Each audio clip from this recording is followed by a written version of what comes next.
beyond that which is known to man.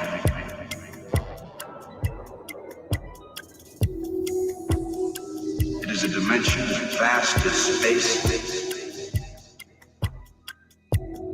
and as timeless as infinity.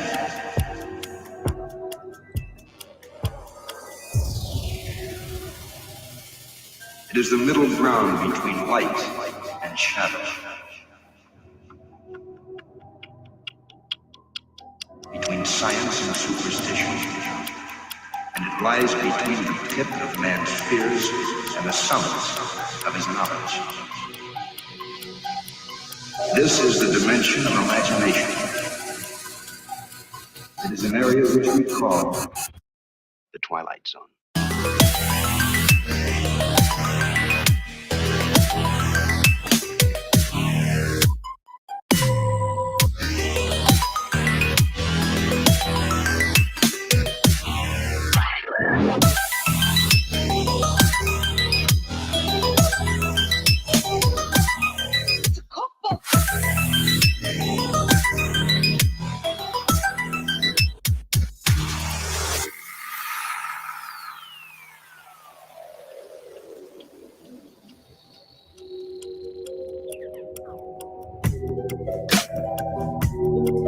Makes you wonder, doesn't it?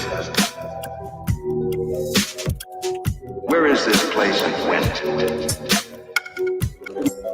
The answer is, it doesn't make any difference. In this year or 100 years hence. On this planet or wherever there is human life. Lessons to be learned in the Twilight Zone.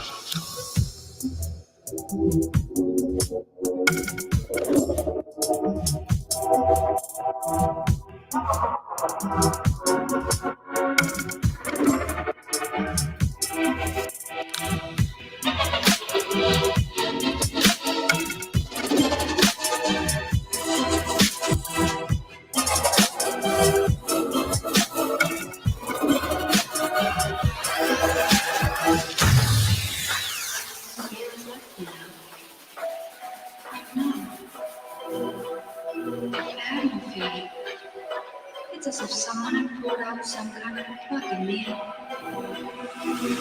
Everything, emotion, feeling, fear, anger. And now I've been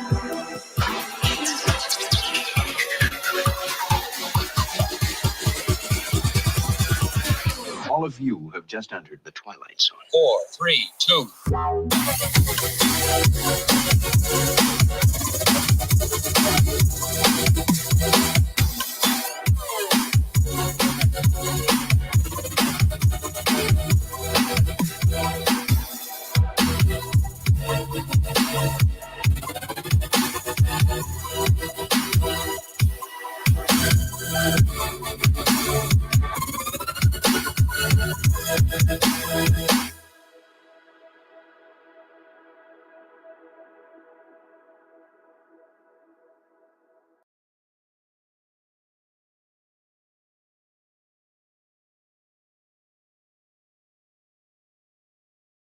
I drink your milkshake. I drink your milkshake. I drink it up. Drink your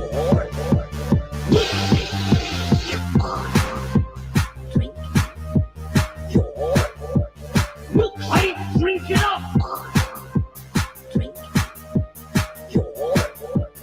milkshake.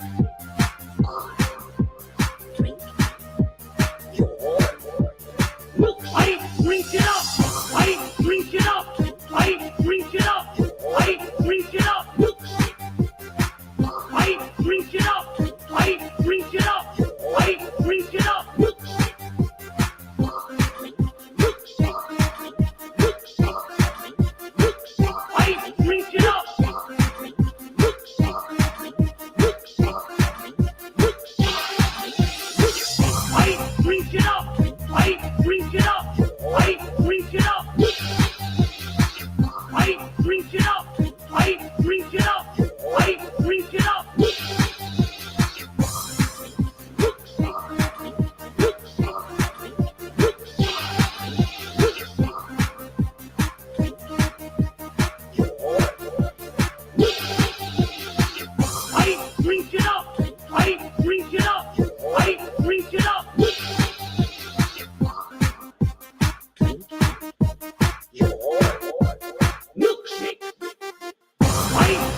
Heyo.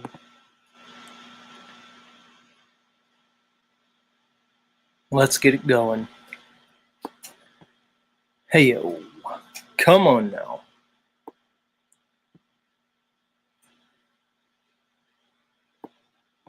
High vibin'. Techno vibe.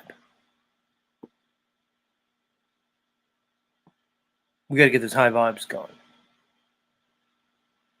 We have to compete with that Melodome. That awesome Austin apparently has a morning show that has super high vibes. Well, I need high vibes. Who's here? You guys gonna help me get the vibe up? How's this, guys? You members of the audience, you have a job today. If I start low vibing, you have to let me know. Like if there's a vibe meter from 1 to 10, we need to keep the average vibes around a 7 or an 8. If at any time the vibes drop too low, you have to let me know. So maybe we'll designate certain members of the listening audience for this job.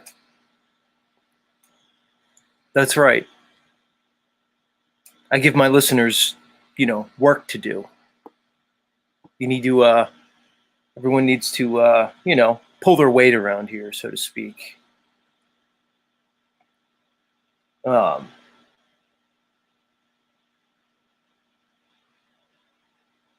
we're gonna vibe high. Everybody has a job around here. Like I see Rose 777's here. And she has a job for the Z show. She's like the designated counselor for the Z show. Especially for the ladies. I've already recommended a number of the female listeners here, Rose, to contact you for counseling services because apparently those services are greatly needed here in the community, so to speak. It seems like you're the de facto counselor as it is, so I hope you're okay with that. It's not a bad job. I mean, the pay could be better, but there's some pretty good fringe benefits.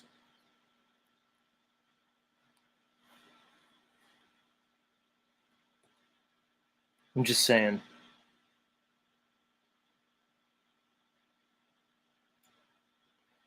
Rose says, wonderful. I'm available to help people in whatever capacity. I don't know, Rose. You might want to be careful before you just, so graciously accept the offer. But like I said, it seems like you're the de facto, you're the de facto counselor here at Z Show. So we might as well give you an official title. Numerous listeners have informed me that they've contacted Rose. So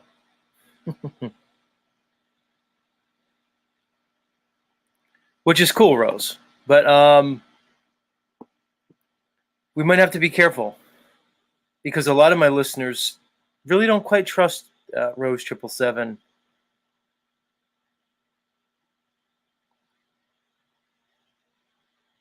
So I don't know what we're going to do about that. Apparently, there's a large contingent of the listeners who think Rose is basically counterintelligence, so to speak. I mean, it may have something to do with her ethnicity, her lineage. A lot of conspiracy theorists out there. And they're letting me know to watch out for Rose, to be careful.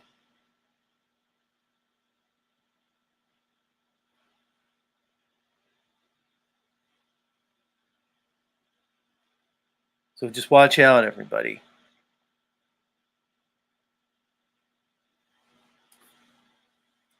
You need to be careful for Rose.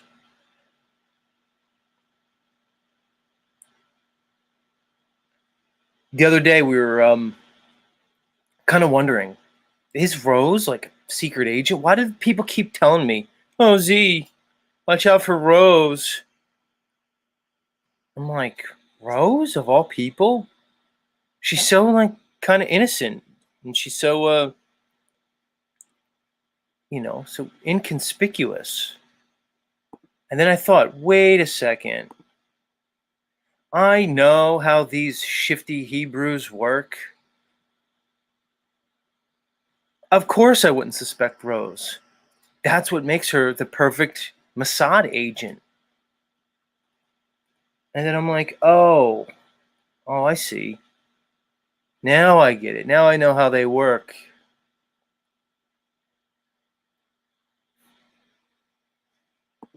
Now I know how they work. Of course they would send Rose in after Zetetic Warrior. Why wouldn't they? I would never suspect Rose. She's the most unsuspecting person they could find.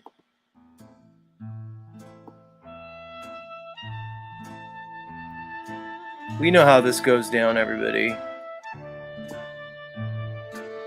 Remember?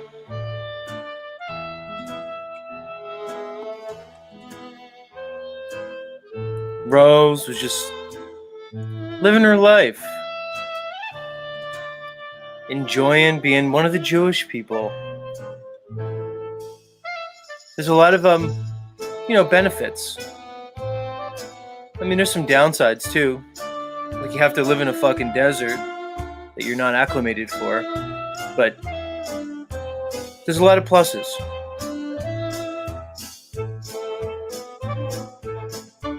You get to run the world, kind of control all the money and stuff.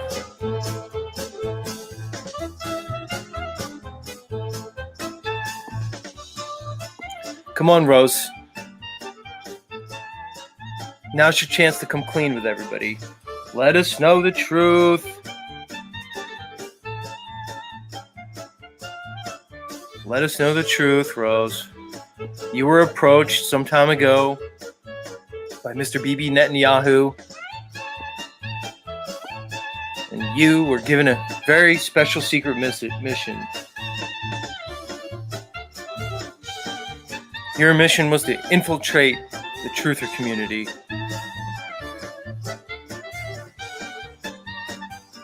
Come to America, pretend to be wheelchair bound for 10 years, strike up a relationship with Jason Lindgren, Crow 777. Talk about deep cover. And now here you are, infiltrating the Z show. I mean, I'm not saying I necessarily think this, Rose, but it seems like half my listeners, this is kind of the way they think.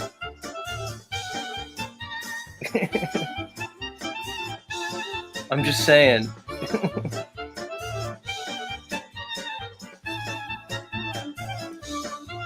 Rose, this is Bibi. Bibi who? Rose is like all annoyed. Her phone rings. What do you mean, Bibi who? Netanyahu!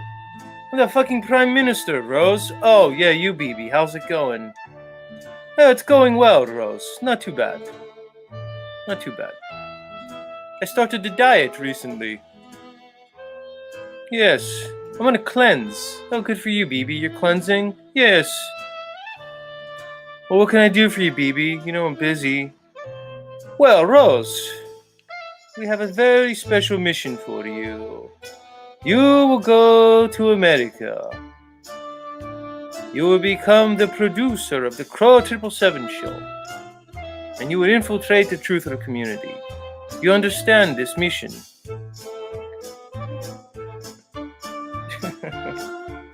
And then Rose has to just be like, yeah, okay, Bibi, I got you.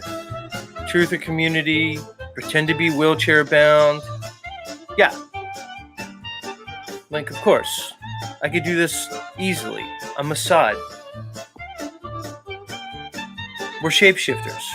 We can just shift into any form we want. It's just part of what we do. We're Jewish. Yes, Rose, of course we are.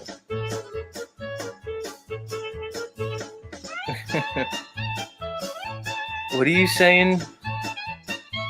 Rose says she texted me something. Yeah, Mossad headquarters. What did you send me, Rose?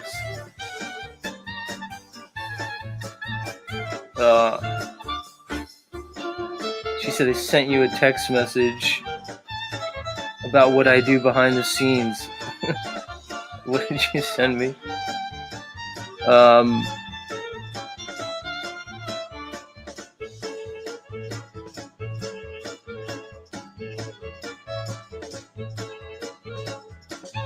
I don't know what this is. Rosa sending me things. See? She's infiltrating me from behind the scenes.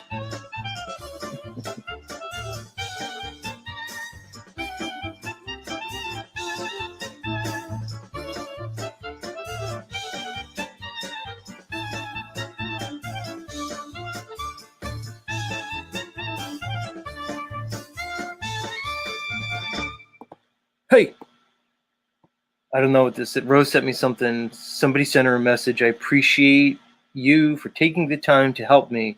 I was able to successfully transition from the military upon request. Now, you see that? She knows people. One phone call, and Rose got this person out of the military. Think about that. That's power, Rose. She does have a list. Don't piss Rose off. She apparently has Mr. Bibi Netanyahu on speed dial. Then it continues. I kept all of my benefits, and I was able to have an honorable discharge. Okay, Rose. Was this an American military member, or? Either way, Rose is flexing, letting us know that she knows people. I'm not sure the context with this, Rose, but apparently you're helping people transition out of the military. Pretty cool. See, I told you guys. She knows people. Be careful, everybody.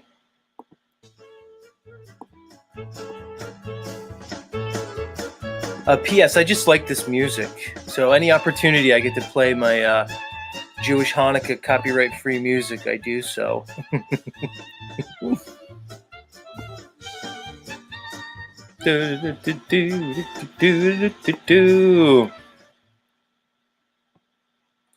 Yeah, and I see on here Roses in it. She's inviting me on the. She says I helped him defend his own rights. Well, cool. He was going to be court-martialed. Wow. I helped him decline. Oh, the V word. Okay, I thought it was something like that. Good for you. But notice they didn't let him stay. He had to get honorably discharged. Where were you, Rose, when I needed you about 2.5 years ago? I wonder if they could have honorably discharged me from the medical industry. Instead, I was just unceremoniously, ushered out the door. Oh, thanks. See you later.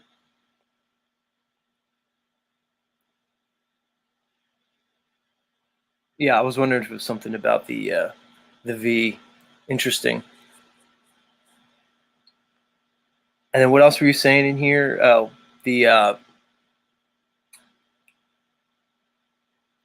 Rose wants to get me on Crow because of my particular expertise in the field of acoustics. If you guys don't know, kind of that's what I'm into. And I noticed you were talking about the episode about the 440 hertz and the 432 hertz.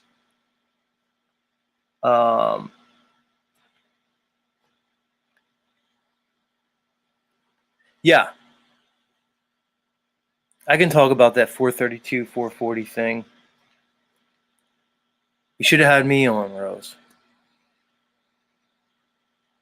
I could have went down that whole thing. Maybe next time.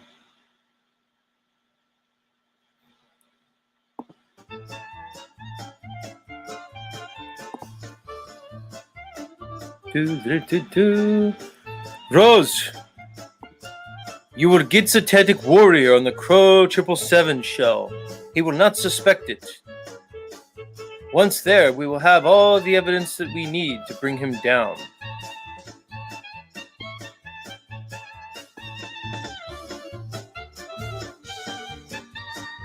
Plot twist. What if I was like my own 3-letter agency agent? And that Rose and I were working together. She for Mossad, me for... the NSA, CIA. Aren't Mossad and the CIA basically the same thing anyway? That's the rub. Rose and I are secret agents working together to bring down the truther community. Who's next? Who's next?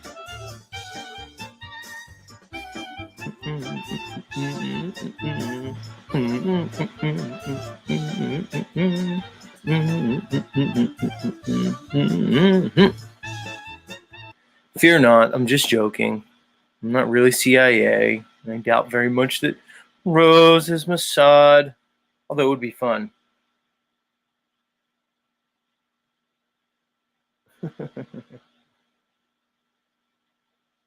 Oh, look who pipes up. It's Cadence. Oh, please, Cadence. You see how Cadence wasn't getting any attention, so now she's got to pipe up. I see you down there. Don't worry. Cadence, fear not. I told myself I was going to ignore you today, and look, here I am talking about you. Give me a break. Yeah, she said, oh, I missed the beginning. Cadence, get help, please.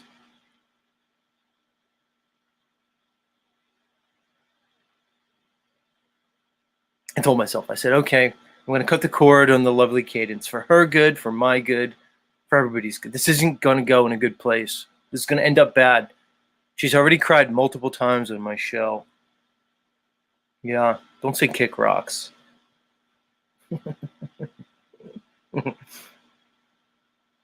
Stop it. And leave Rose alone. When I say she's the counselor for the show, that's not real. It's just a joke, lovely Cadence. Please. Holy moly. No, I'm not joking, Moose, but we're going to leave her in the chat because she's a nice person. At least she comes off as nice. That could be her ploy.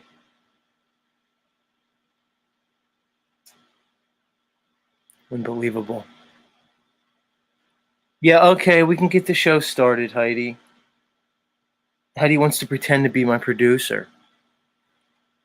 How's this, Heidi? Instead of the Z show, we're going to tune into the Heidi show each morning. You got to get that phone to work first, that internet going. That's going to be your first step. And then we'll do the Heidi show. No, you don't want to do that? All right. Well, maybe just let me do my show. Yeah, we know you'd be there, Gary Baxter. But you're thirsty. You're old and creepy. Stop it. Yeah, everybody knows you would be there, Mr. Baxter. It's enough.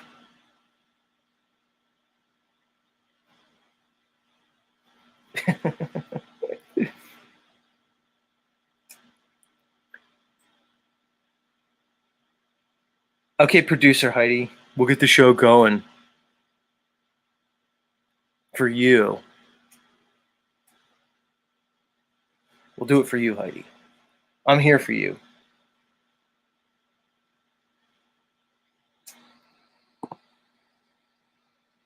I'll get my music prepped as I'm coming up.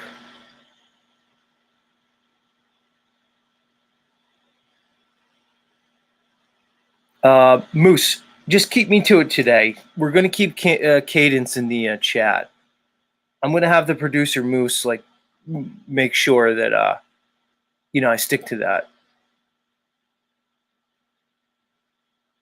Because sometimes I get a little carried away and I kind of forget. I kind of lose the plot. So today's plot is like a no Cadence day. We're going to really try to stick to that as much as possible. And like I said, guys, when the vibes drop too low, you guys in the chat need to let me know. We're going to get a vibe meter. Anytime the vibes drop below like a 5 out of 10, my chat has to let me know. Vibes are dropping, and then we'll get the vibes up. Because that's what we all just want to vibe high. Who really cares about the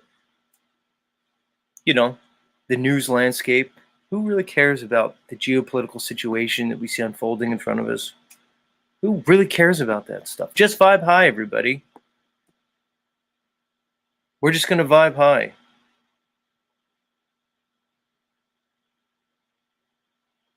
We're going to vibe so high, they're going to be whistling zippity doo-dah at our buttholes. We're going to have fun, guys. Because what else are we going to do but have fun? Let's just have fun on the Z Show.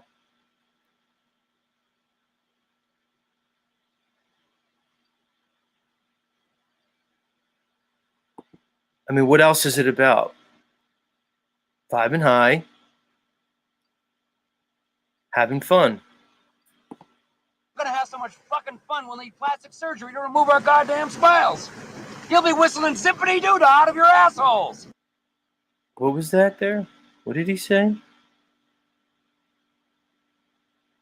think I missed that. You want a job? I got a job.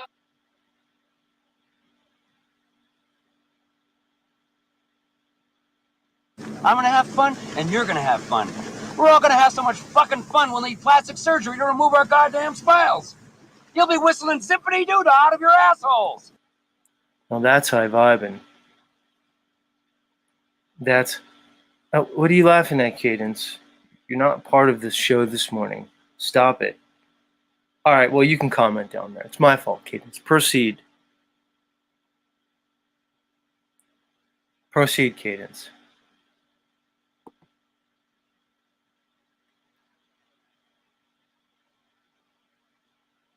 I think you're all fucked in the head.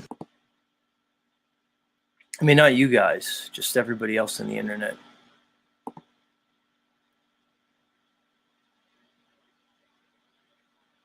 All right, let me start the show. Heidi's getting impatient. The vibes are dropping too low.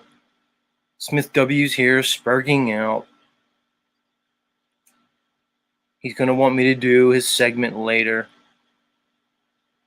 Got a lot of things to get to. You're right, Heidi.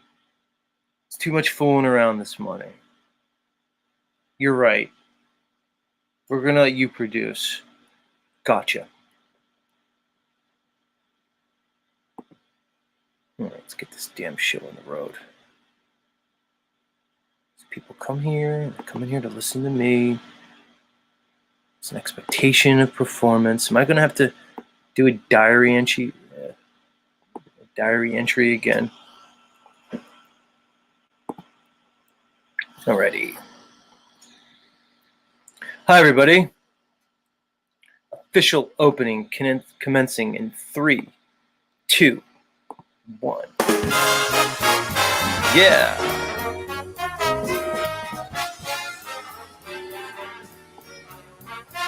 Just let it wash over you.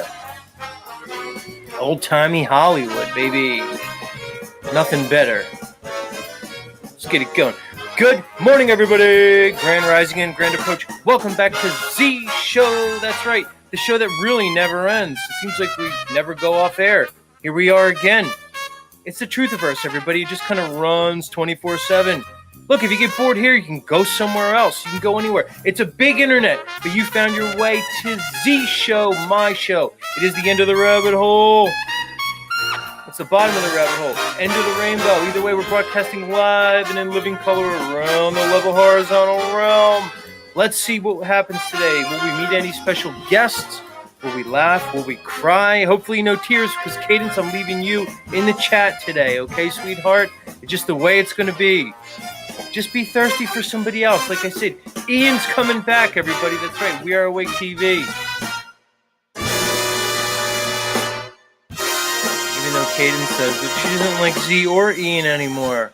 It's all about wits it gets it.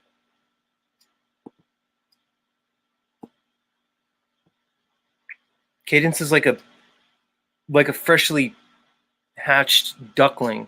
She just imprints on like people. She's now imprinted on wits it gets it. Damn, I said I was going to ignore you. I'm talking about you again as she's laughing. Who's here? Already said hi to Rose 777. It's been a Rose morning. Musical's a Secret coming at us with some Led Zeppelin. Howdy. Random Fan coming in early. Much love.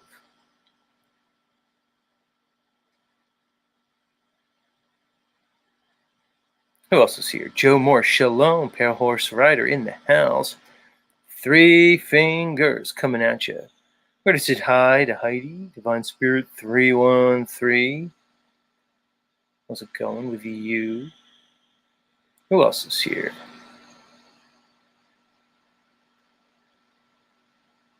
Who else? G Shmoney. G Shmoney. What's up, money? Cash rules everything around me. Snafu Snaps in the house. He's been active lately. Snafu just really never stops. Like, I'll see him on these other panels, and he's just all snafu all the time. Rose is wondering if that was me playing the piano in the opening montage there.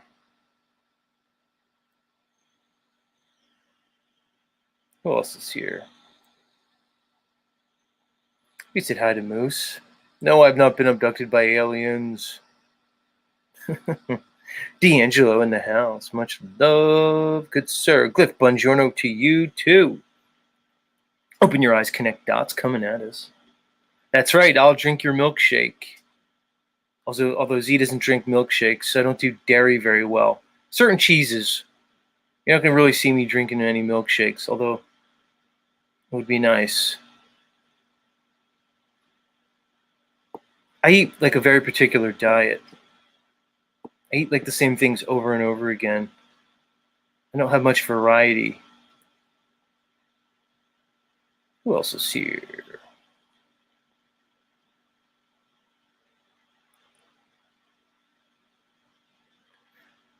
Kunta Kanta. Good to see you again. Good sir or ma'am. Cadence, I said hi to you. I'm going to ignore you for the rest of the show. Ready to say hi to Gary Baxter. Yeah, and the rest. Jim Peltier. Nuba coming at us as his phone's about to die. That's okay. You lovely people checking in.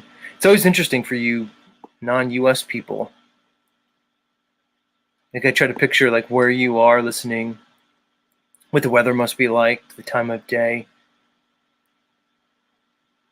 Got a lot of people that listen to me from the so-called Southern Hemisphere, P.S. We're going to talk a little bit about that later, about the hemispheres, how they work. Who was that person I just saw? You might be new here. What was your name? Ice something? I just blasted right by you. Anyway, howdy, whoever you are.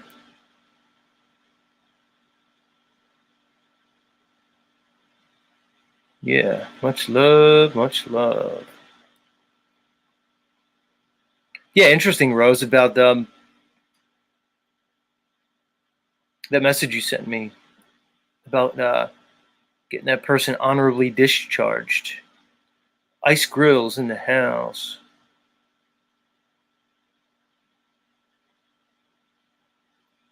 Rose says, yeah, if I knew her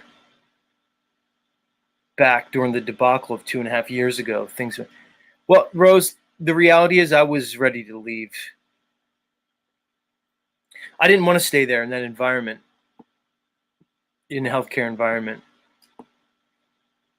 Although, who knows, Rose, you're right. I mean, if I followed a certain course of action, I may have had a pretty good lawsuit on my hand, but I didn't want to go out like that.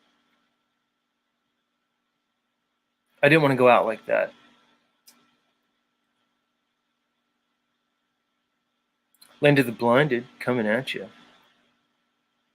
I mean, we could talk about it more at some point. Destroyer coming in. Ominous name. Big Drink T, Joe R. Yeah. And the rest. I see you, Smith W. You don't ever stop, dude. Smith W., you do not take the day off. You're like the Postal Service, dude. Rain or shine, or sleet or hail, nothing's going to stop Smith W. from spurging out on his gematria, dude. Hey, man, at least you're reliable and consistent. Oh my God, ruled by Saturn coming at you. Yeti life, much love, yeah. Wow, I mean, Smith, see, what happens, I start to hyper-focus on people, which is good because maybe I could focus on Smith and not Cadence this morning.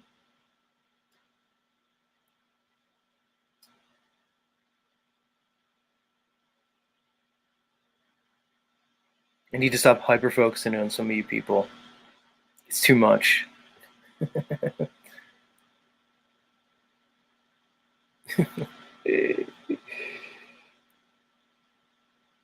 Have you dropped any new videos, Smith? What are you saying, Rose? You could have gotten a quick settlement by filing an affidavit and a complaint with the EE. I understand that. You gotten your superior fired, taught the hospital lesson. I know all that, Rose. I decided to not do any of that. It might sound like a cop out. Truth is, I don't want to get my superior fired. It's a battle that I was not willing to engage in at that time. Yeah, she says it's in the past. The past is the past. You and I could agree on that. Thank you anyway. I appreciate it. And just for anybody out there, just know you have certain recourse. We've talked about this before. It goes back to the concept of conditional acceptance. It's the idea that you as an independent individual, as an autonomous being, you have the ability for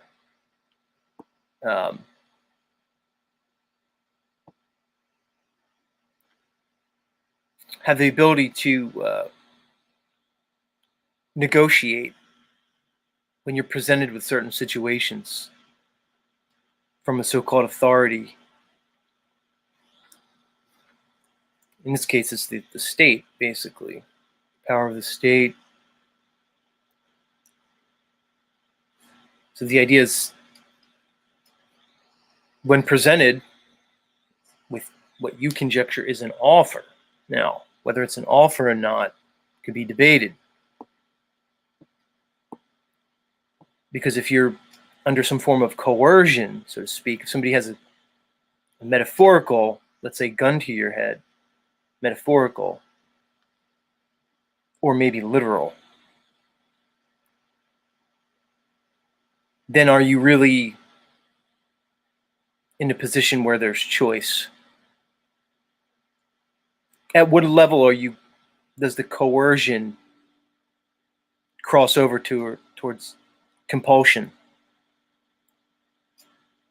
We can discuss this forever. These are these issues that could be debated till the end of time. Coerced versus compulsion, etc. But the idea is, to present a situation of conditional acceptance. So if the perceived authority then presents you with a course of action, you can present an offer back, counter offer. Okay, I will accept the terms of your conditions with these caveats, with these exceptions, with these understandings. Okay, you want to present me with a medical treatment.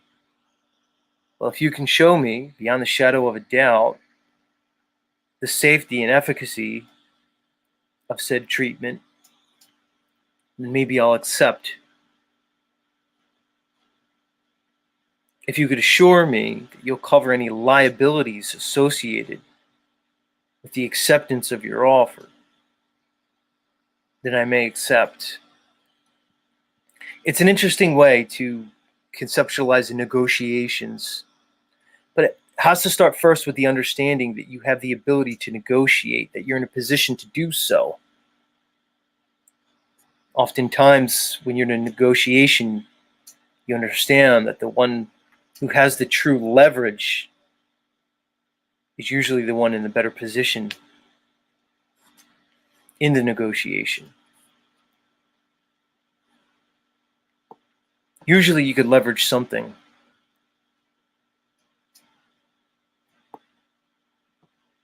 Oftentimes it's the one who's willing to walk away that typically has the most leverage.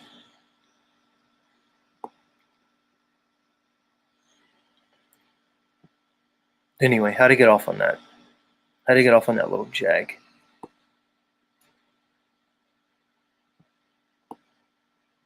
It was a jag. I know it was a jag.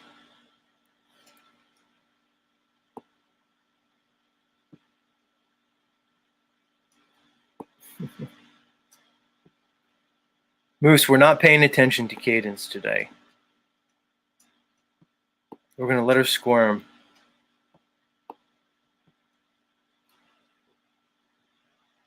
What if I put Cadence in a timeout? What would she do? Uh-oh. Put user in timeout.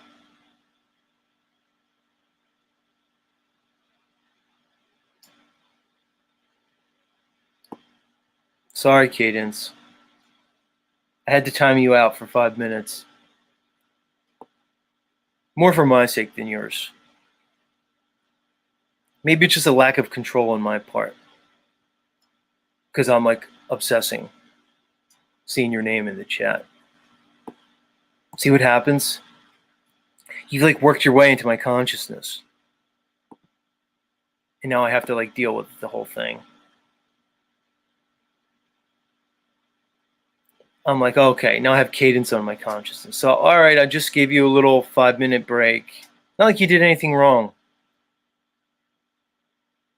But just for myself, for my own sanity, my own well-being, maybe.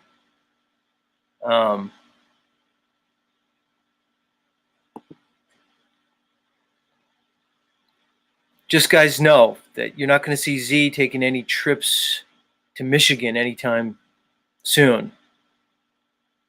For those of you who maybe are new to the show, I have like a #1 fan. I mean, I don't like to call my listeners fans, but in this case, it might apply. I'm just saying.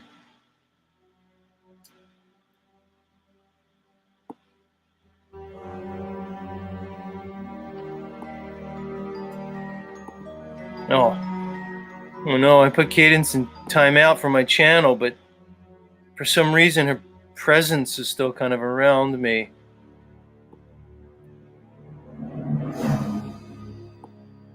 I mean, she's gone, but she's still here in spirit. Oh no, are the vibes dropping? I tried to bring the vibes up, but they feel like they're going down again. Oh no.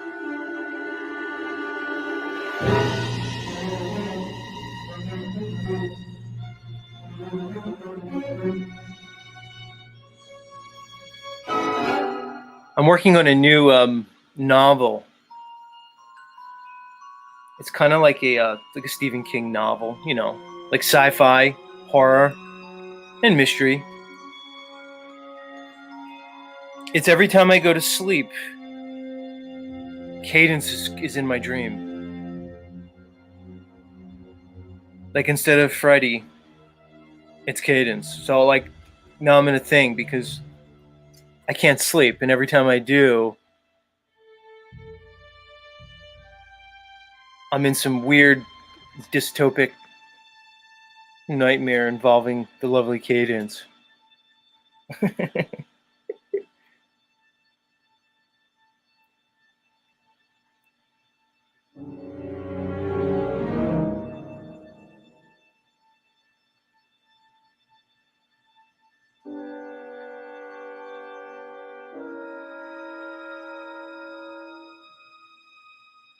Hi, Zetetic Warrior, you're asleep again. You tried staying awake,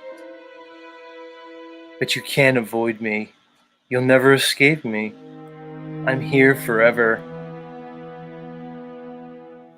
In your nightmares, I mean dreams, because I'm your dream girl. Mm. Hi, Cadence. Can you just let me maybe sleep tonight? I don't want to be tied up in my dream, sexually assaulted by a crazy, thirsty Michigander girl.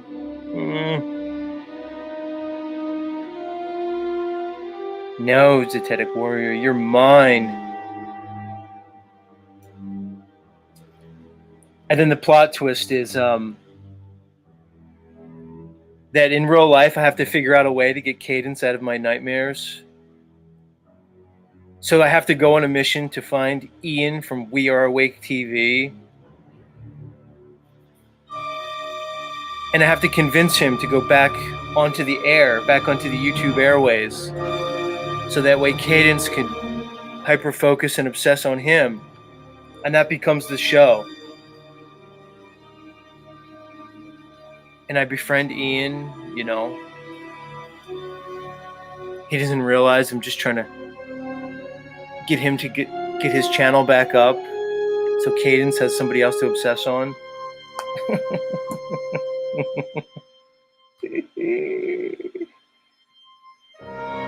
Look, Thunder Chicken is here. He says, where in Michigan is she? Stop it, Thunder Chicken. You're back at Z Show for 2 seconds, and I don't want to just jump right in on you. Oh, she's back. I timed her out for 5 minutes. It should have been longer. 1, 2, Cadence is after you. 3, 4, lock your door. Hi, Zetetic Warrior. That's right.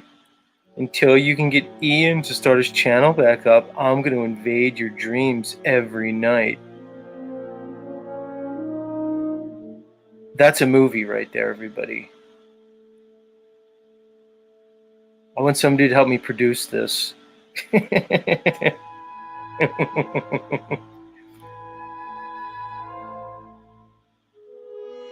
1, 2. She's coming after you. 3, 4. Lock your door.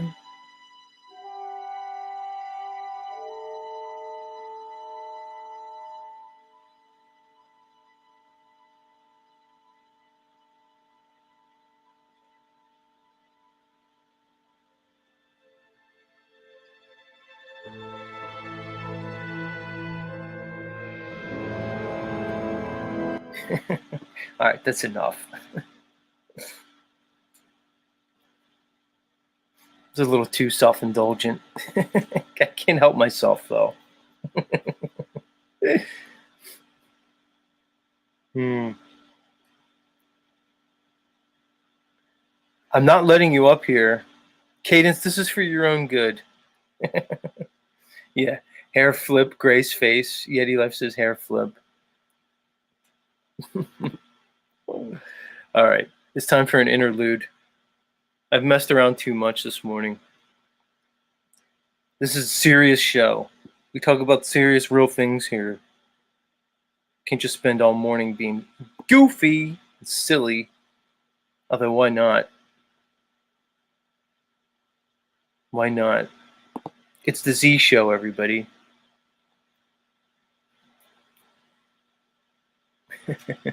Rose said she recommended my channel to a young man last night. He's going to be like, what did you recommend me, lady? He's like, random lady I met in a grocery store. You recommended this YouTube channel. This guy sounds like he's insane. Why is anybody even watching him? Thunder Chicken, are you just waiting for the Melodome High Vibe show to come on? Much love, Thunder Chicken. Don't get upset. It's all love, everybody. People get too serious about things. Everybody gets too serious. Much love, though, Thunder Chicken. I know Awesome Austin's your boy. I see you over there high-vibing with them on their morning show. But that's nothing. I actually felt bad the other day when I was restreaming Patrick's show, OTW News. Thunder Chicken says, just checking in on you, Z. Good to see you, Thunder Chicken. I hope you're doing well, man. I know you've been busy, dude. It's right around harvest season now-ish. Who knows, maybe you just harvested. I hope things went well for you. Seriously, much love. But what was sad, I don't know if you guys noticed this, when we went over to the OTW show, I guess it was Friday. Did you guys see what I saw? Yeah. Christy Lee dolls over in the chat at the OTW show. Did anybody else feel bad, like seeing Christy Lee dolls, like have to lower herself, have to degrade herself in such a way after she was banished from the Z show? Did anybody else see that? Rose is friends with Christy Lee dolls. Wonder how she feels about it. It was so weird. I was like, oh, God, Christy Lee. Are you listening to me right now, Christy Lee dolls? After I banned you from Z show, it kind of was sad to see you, like, you know, rubbing elbows with the likes of the OTW News contingency. That was kind of sad. Cadence says that I'm heartbroken about Christy Lee. No, Cadence, I have you. Why would I be? Snafu says, nope. Did she go groupie style? Well, no, I blocked her from here. So she has nowhere else to go. Yeah, I'd imagine Snafu has a lot of things to say on this subject.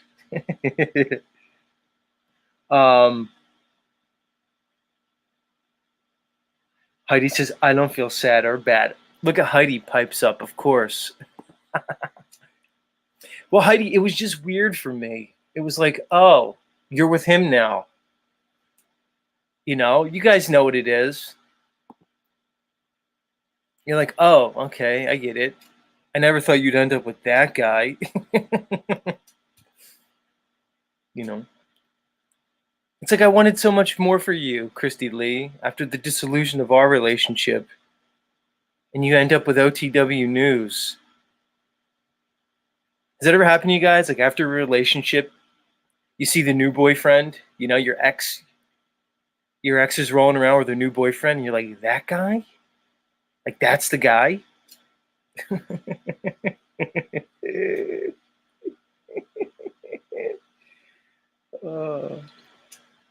So yeah, I'm sorry, Christy Lee, if you're listening, but have fun.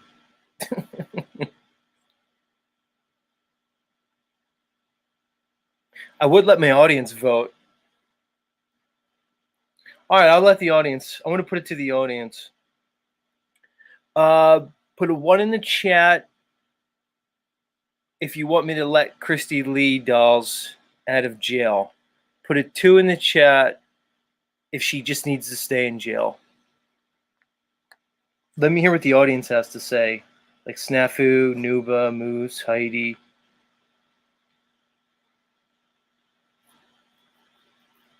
The ones are coming in.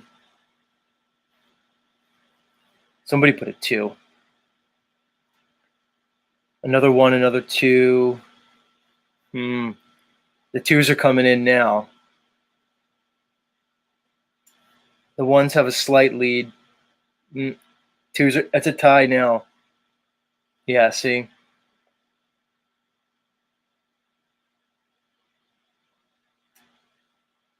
Sorry, Christy Lee. Not quite yet. I left it up to the audience. Like, she's going to play, like, you know, tough. Like, oh, I don't want to be there anyways. We know that's not true, Christy. We know. It's fine, though. We got you.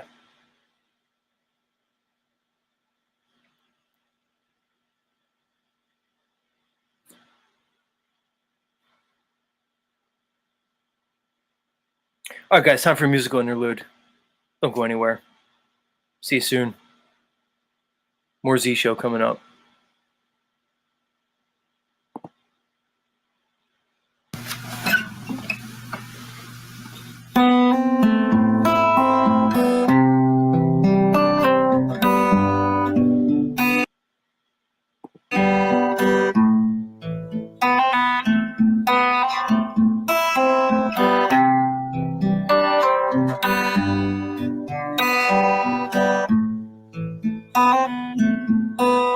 If time were money, I'd tell you what I'd do.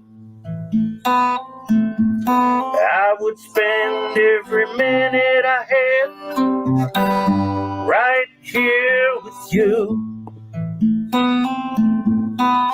If minutes were dollars, I'd spend every cent just to spend every minute with you. As each day came and went, yeah, I would trade everything I own, girl, just to see, yeah, your smiling face right here with me. If time were money and cash were king, wouldn't matter what we had, 'cause we'd have everything, yeah.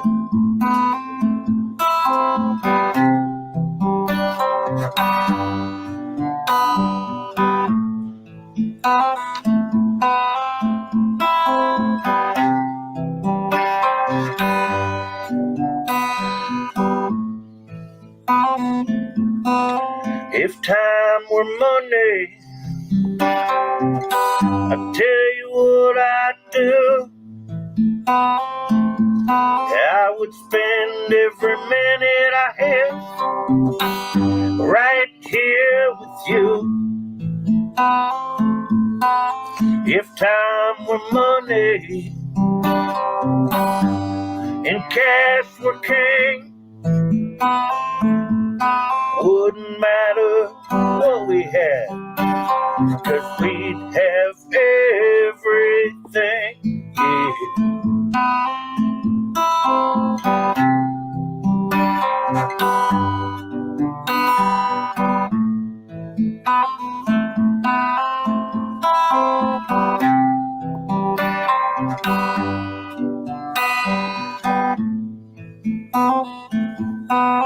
If time were money, I'd tell you what I'd do.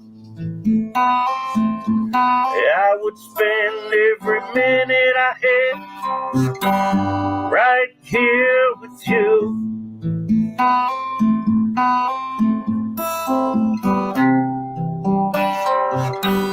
Right here with you.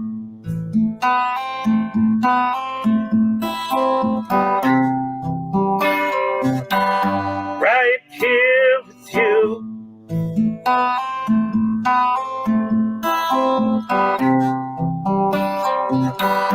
Right here with you.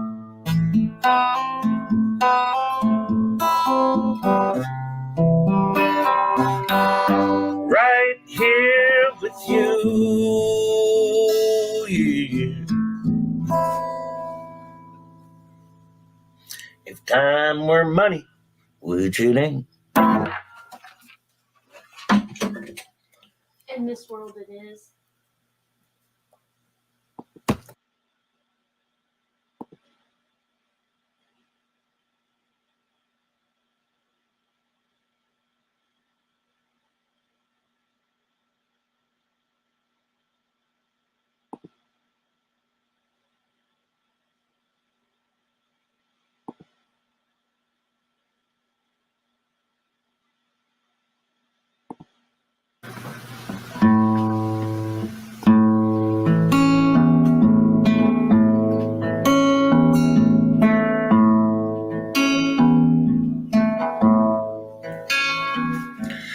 scene was an old roadside cafe. The waitress sweeping the floor. The two truck drivers drinking their coffee. And two okie kids by the door.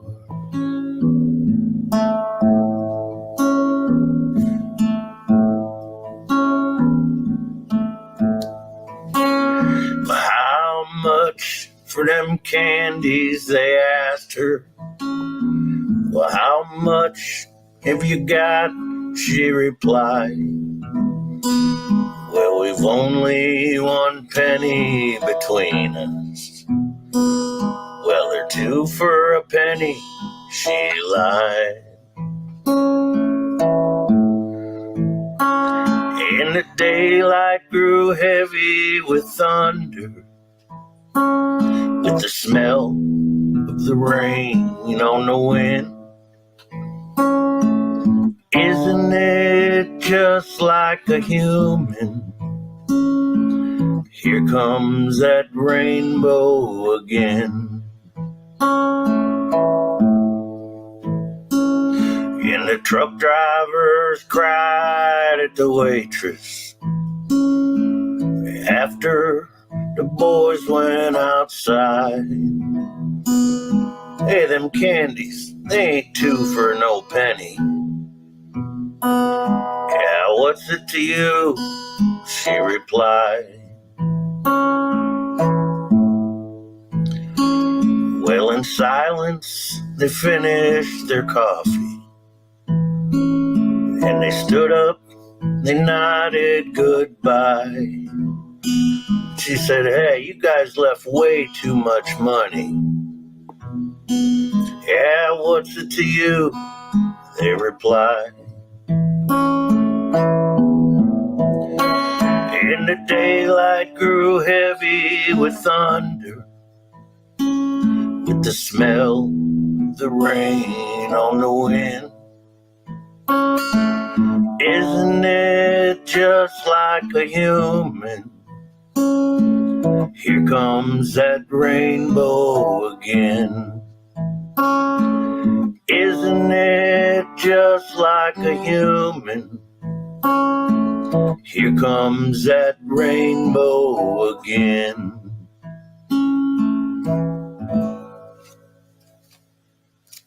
Here comes that rainbow.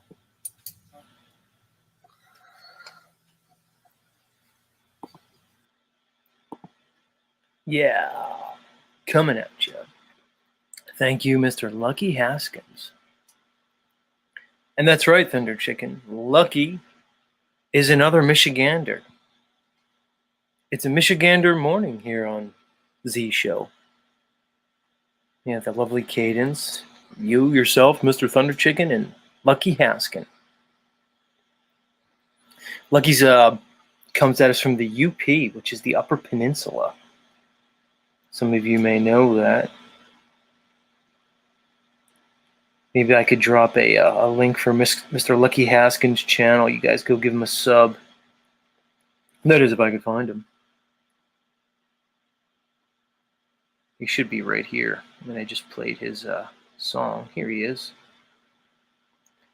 Lucky's one of those guys, kind of like yours truly, who, he asks questions. He's like me. He's got a lot of questions, and he's not afraid to ask them. One of the questions that Lucky asked is, what's your proof that we live in the place that you tell me that we live in? You guys may say, what do you mean, Z? What do you mean where we live? Well, they tell us we live in a certain place called Earth, and that Earth is a globe. Come on, you guys hear it all the time. Around the globe. That's the new trendy word, globe. Hey guys, here's a secret. For almost all of human history, they just called it Earth or the world. They never called it the globe. Yeah, guys ever think of that, guys? We all just say globe. I mean, I don't. But everybody else seems to just say globe. It's in like every article I read. Nobody just says Earth anymore.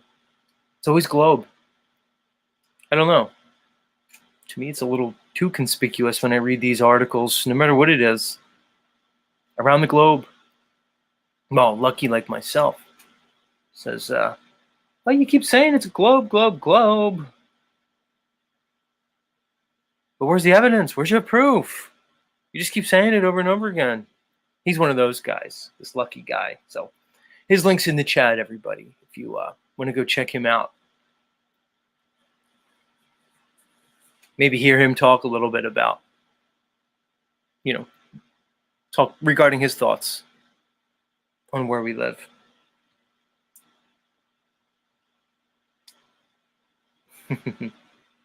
Reggie says Harlem Globetrotters. Well, everything's globe now. Bear Jew, you're one of the senior members of the Z community. I mean, that I know of. When did the globe thing start taking over? Like, I'd imagine, Bear Jew, I mean, you're not like that old, but let's say you went to, like, I don't know, maybe elementary school in the late 50s, early 60s, I would imagine, Mr. Bear Jew. Were they calling it a globe, like when you were in 3rd grade? They might have had a globe in the classroom, but did everybody just call Earth the globe? I know this sounds stupid to like a certain percentage of the people that listen to me, but I don't care. Okay, Bearju said the 70s. So we had already been on the moon, apparently, by then. So they might have been calling it a globe,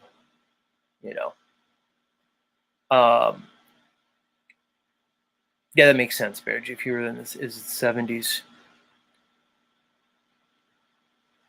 But we just take it for granted. The globe.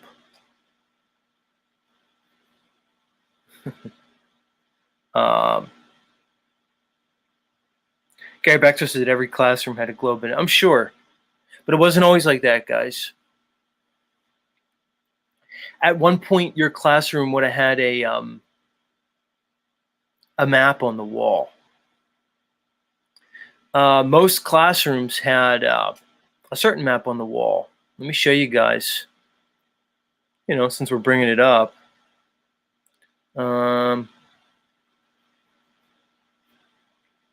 Not you, Lucky. It's called a Gleason's map. In particular, it was called the Gleason's map of 1892.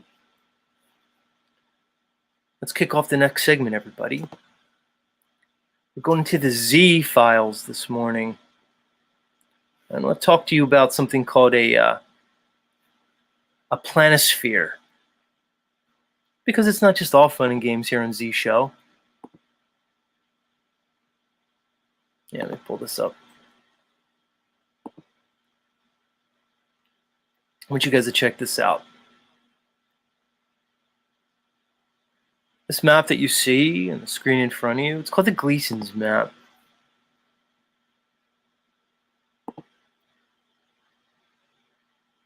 me zoom in on it a little bit. Let me bring it up a little.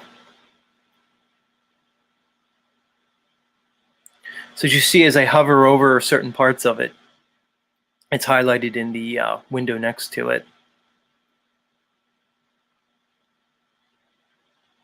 I want you to check it out, everybody. Take a good look at it. I want you to notice a few things. First thing you'll notice is the North Pole is at the center. But it's the whole world. This isn't the Northern Hemisphere or the Southern Hemisphere. It's the whole world depicted in a map. You're not used to seeing this map, guys. This wasn't the map that was on the wall when I went to school. Like Gary Baxter said, at that time, every classroom had a globe in it. But before that globe was in the classroom, there was a map. And it was this one right here. The Gleason's map. This is called an AE map, or an azimuthal projection map. AE stands for azimuthal equidistant. So this is an azimuthal equidistant map. It's patented in 1892 by Mr. Gleason. Notice how it depicts this world of ours, this Earth. It certainly doesn't depict it as a globe. Now, you could say to me, well, it's just a certain representation of the globe. Well, you could say that, but what I'm about to present to you contradicts that notion.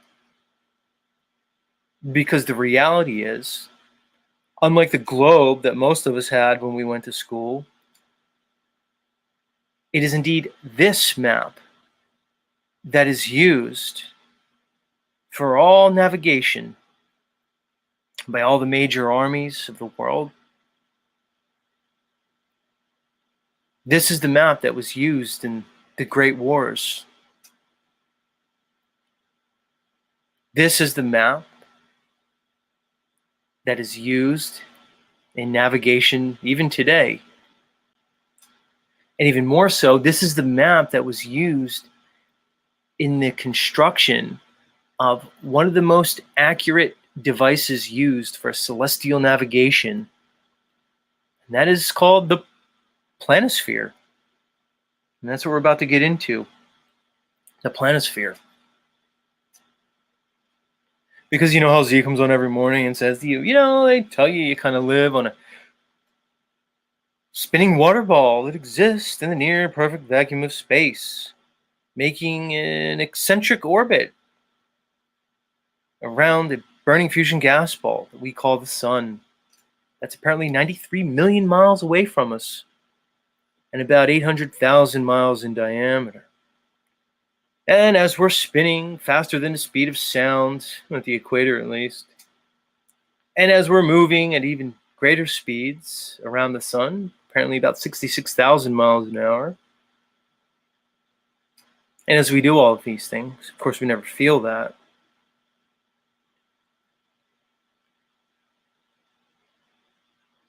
That globe is not what's used for navigation. It is this map that you see before you, this Gleason's map, that is used.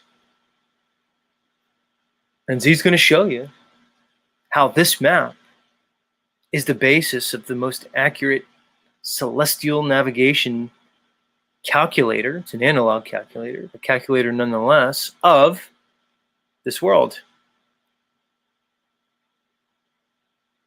Let's continue. Everybody with me? You guys strapped in? That's right. You're right, Rose. See, Rose understands. She gets it. She knows that Z has to do his whole hour warm-up to get to this point. Because if I just started the show with planispheres and Gleason maps from 1892, you guys would be like, what are you talking about? But now I got you. Let's continue, everybody. We'll talk about the planisphere. And please give me a moment to pull this up in the background. Because I am my own producer. I don't have the producer Moose up here.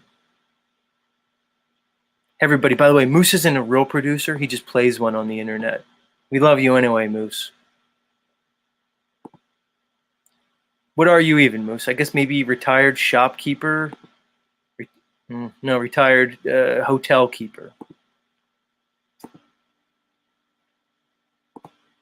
Let's move on to the planisphere.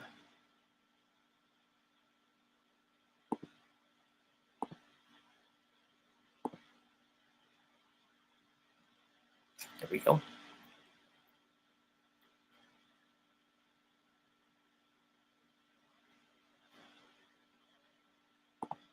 So before we get started, guys, let me read you a little definition. In astronomy, a planisphere is a star chart analog computing instrument in the form of two adjustable disks, two or more, that rotate on a common pivot. It can be adjusted to display the visible stars for any time. It is an instrument to assist in learning how to recognize stars and constellations, and it's used for navigation even today. Let's get started.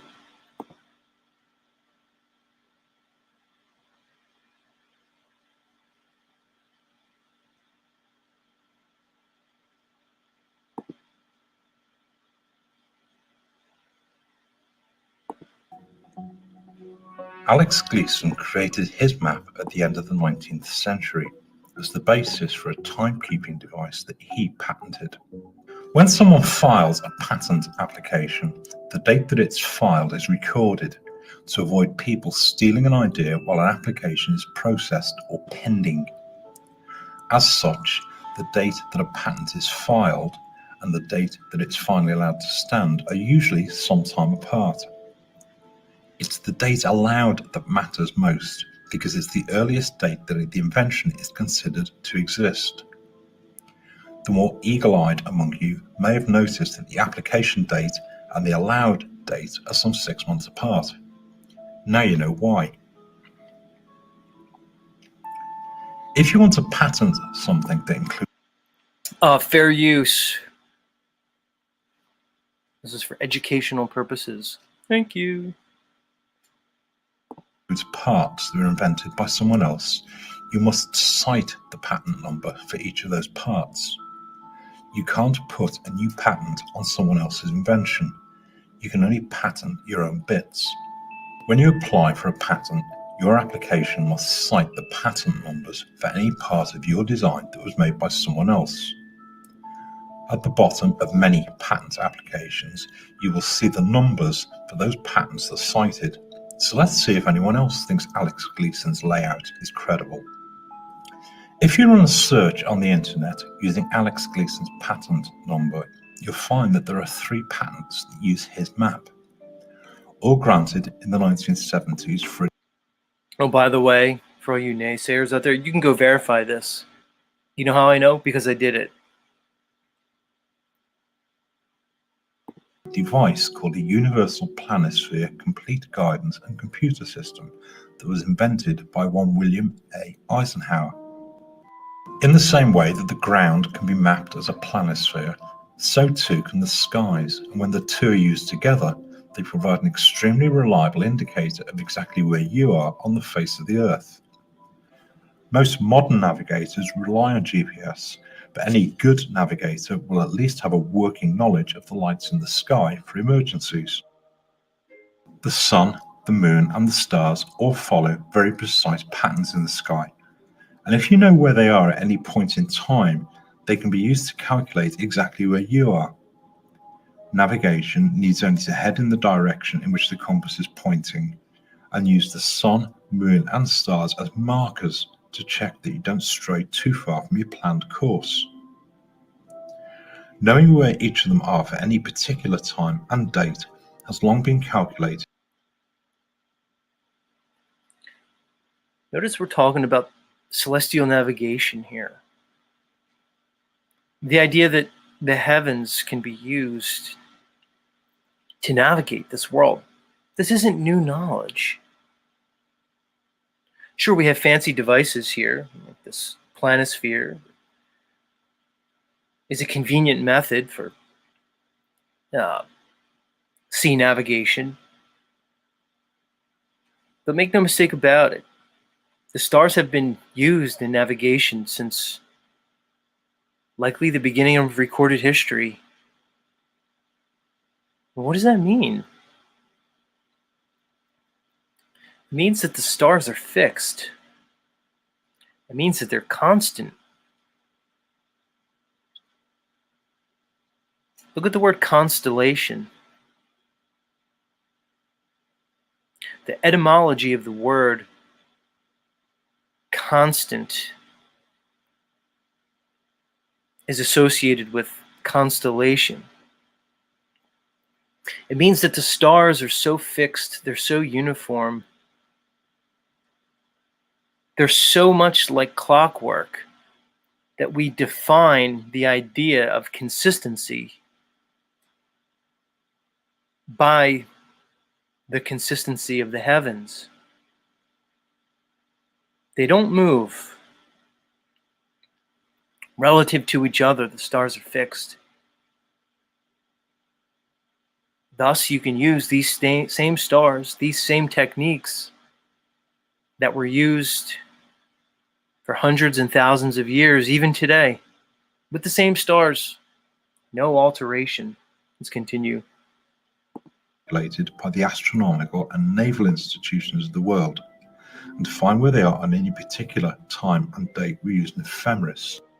An ephemeris is a detailed set of tables from which a navigator can calculate their position anywhere on the Earth. During daylight hours, navigation is reliant on the sun and occasionally the moon. At night, the stars provide so much more information, but the calculations are still subject to mistakes. So in 1975, Mr. William Eisenhower patented his Universal Planisphere Complete Guidance and Computer System. It looks rather complicated, so let's simplify it a little. Essentially, it's a series of disks that are riveted together so they can rotate over each other. The principal disks show the sun and the moon positions in the sky, and 2 disks show the principal stars and constellations in the night sky. Another disk shows the surface of the Earth and the principal land masses. I want you to look again at that last disc that they used there. Look familiar? Yeah. It's the image found on the 1892 Gleason's azimuthal equidistant map. It's not a Mercator projection like the one that we all recognize that was in all of our classrooms growing up, likely Uncle Rick's, like he said, in the 70s.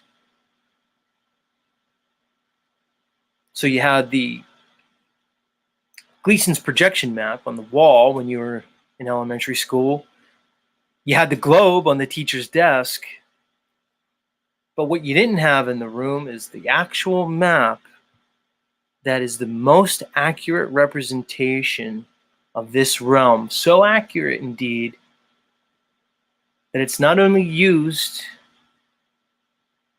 in all of the war games navigation since it was created in 1892, but is also used here in this universal planisphere, which can be considered the most accurate device, planisphere device that is used today for celestial navigation. It's interesting. I mean, I don't know. You know me, I ask questions, like I said. So I asked the question,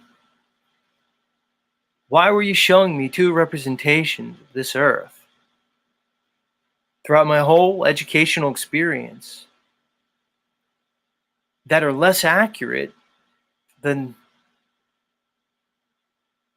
this 1892 Gleason's map, the one that's actually used functionally in this world?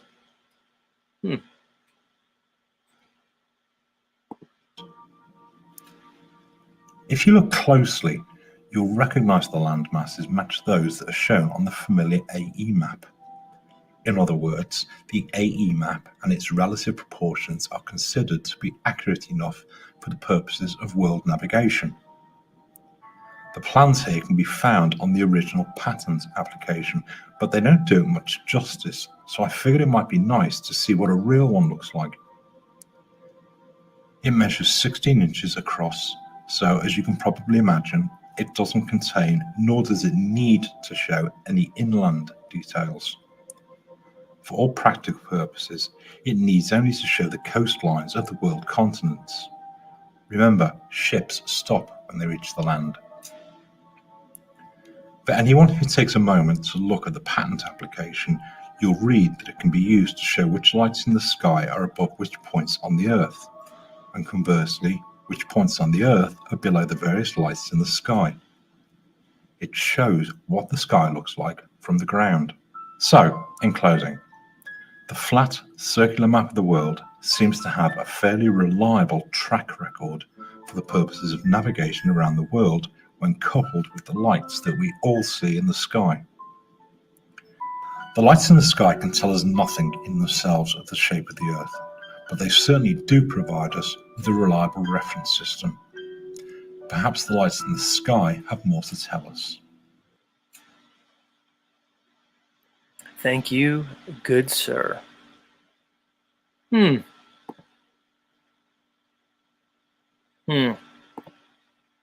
Interesting. So last show I showed the phenomenon called the analemma, and how the analemma is inverted, relatively speaking, at equal distances from the equator, both north and south.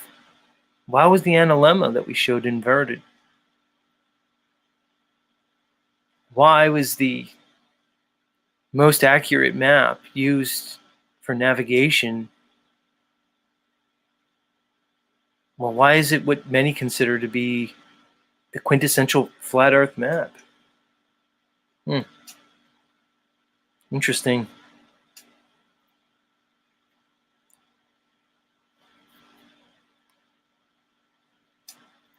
That'll do it for today's segment of the Z-Files. Please return your seats to the proper upright position as we move on to the next segment. Am I still alive? No, I'm still alive.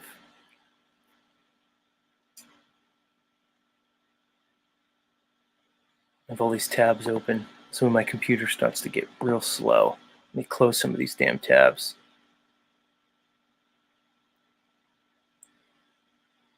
Yeah. I know, we're just, destroying all conventional mainstream academia each and every morning here on Z Show, as we talk about boobies and potty humor. We do a lot of things here. What are you saying, Smith? W. Smith says, Z, great broadcast. I'd love to hear you cover how the moon is not visible before or after the eclipse, and how in many places the sun was eclipsed, that the sky did not go dark. It's a good topic, Smith W. I may indeed have to do that. That's good. That's good production there. Now I'm focused on you, Smith. How have you been, Mr. Smith, sir? How's everything going in your world, Mr. Smith W? Smith W, once one of my greatest adversaries. Now we are in an alliance for truth, justice, freedom. Smith W, warrior for truth, defender of the innocent, and our resident gematria expert. How are you this morning, good sir?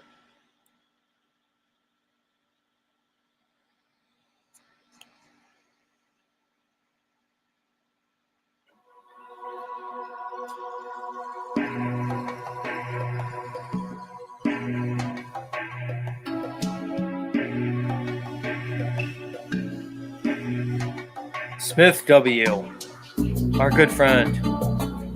He knows a little something about the numbers-based reality that composes our existence.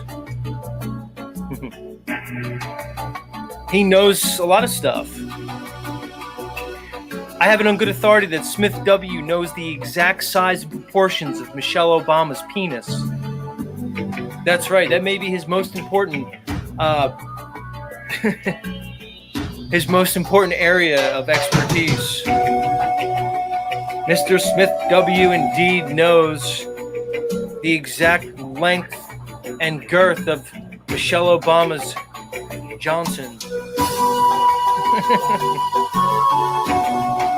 And why not? Why not?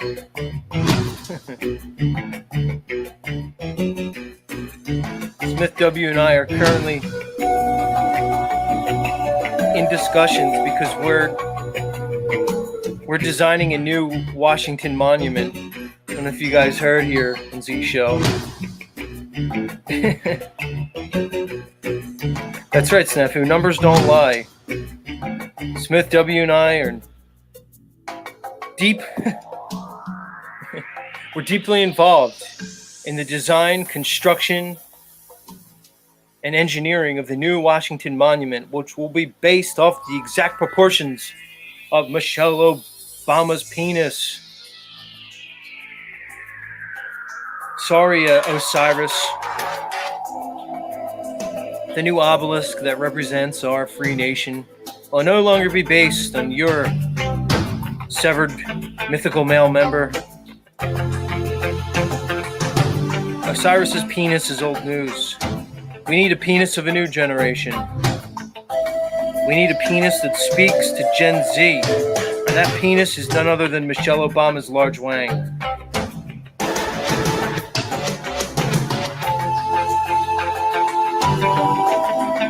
So we salute you, Smith W., and myself.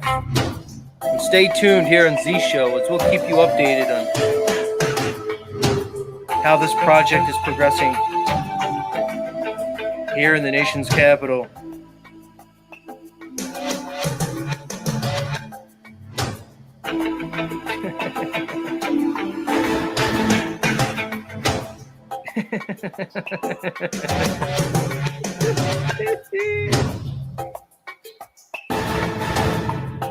Where'd you go, Smith? Are you still here in chat?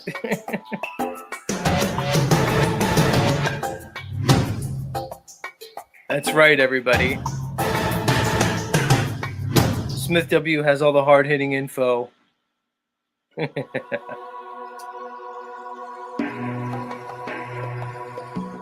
Where are you, Smith? You're here all morning. I go into my Smith W segment. You fucking clam up on me. What's that all about?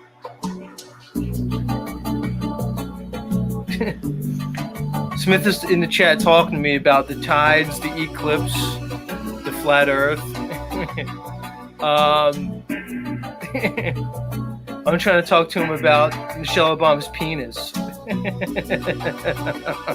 Oh, he's still there. That's good.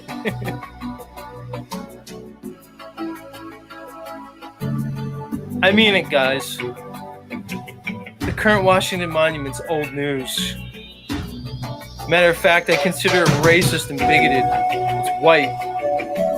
We need a big black new Washington Monument. That's what we need.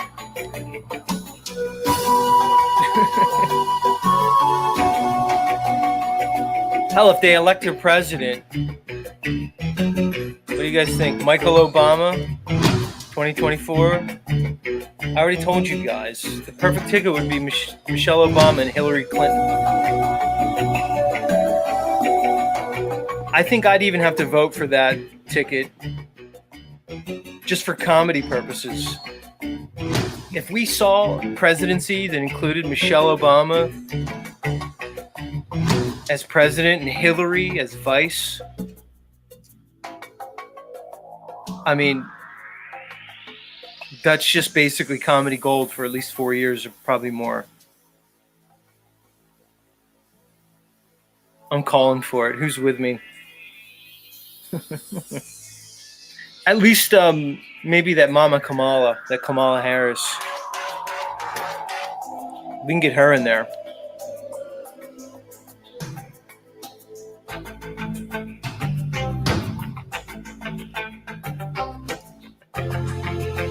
I'm just saying.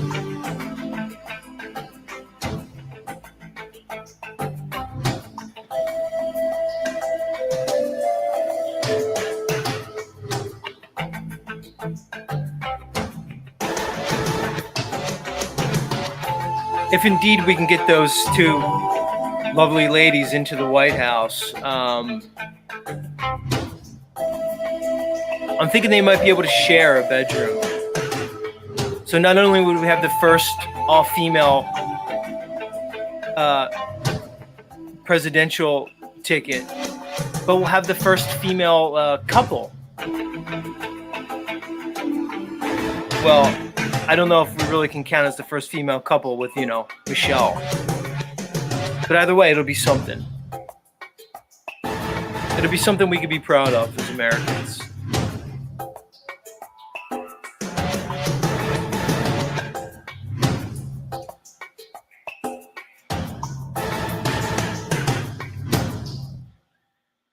Let's see what Smith W. Let's do our moment of Zen with Smith W. I'm going to drop the link in the chat, everybody, for the open panel. Let me do that now.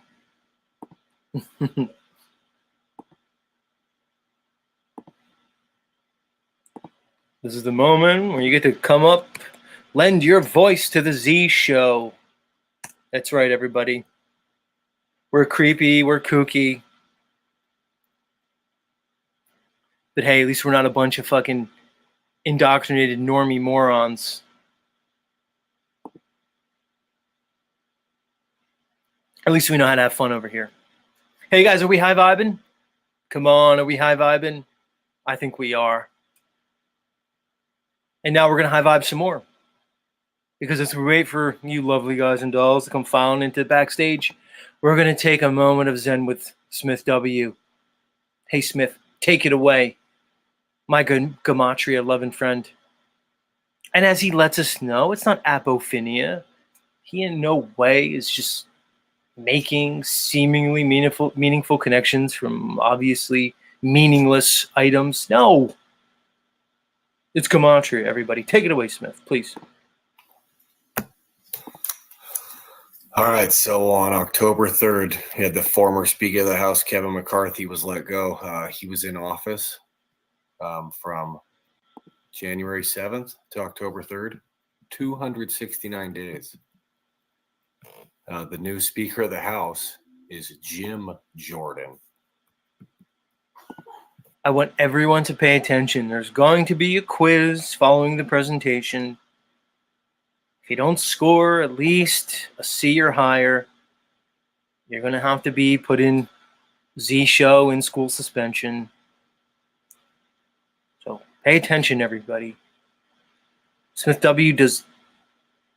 This is a lot of work. This is a lot of research. This isn't just him, just willy-nilly off the top of his head, connecting like random non sequitur diffuse thoughts into what can be only perceived in his imagine as some coherent presentation. No, of course not. This is serious business, so pay attention. Jim Jordan's born February 17th. So is Michael Jordan. The last Speaker of the House was in office 269 days. The reverse 962 is the country code of Jordan. Just a reminder again, the King planet was closest on 26-9, the 269th day. The eclipse going to happen tomorrow, the Ring of Fire. The last place it's going to pass through is Corpus Christi, like the corpse of Christ. It was incorporated the 47th day, February 16th. Since its founding, 269, 6 days. So I can see 1, 2, 3, or you can just look at the 269 in the center. Like I was just saying, 26-9, the 269th day. From 26-9 until tomorrow, like my 38 special video, it's going to be 383 days. I get the Ring of Fire eclipse.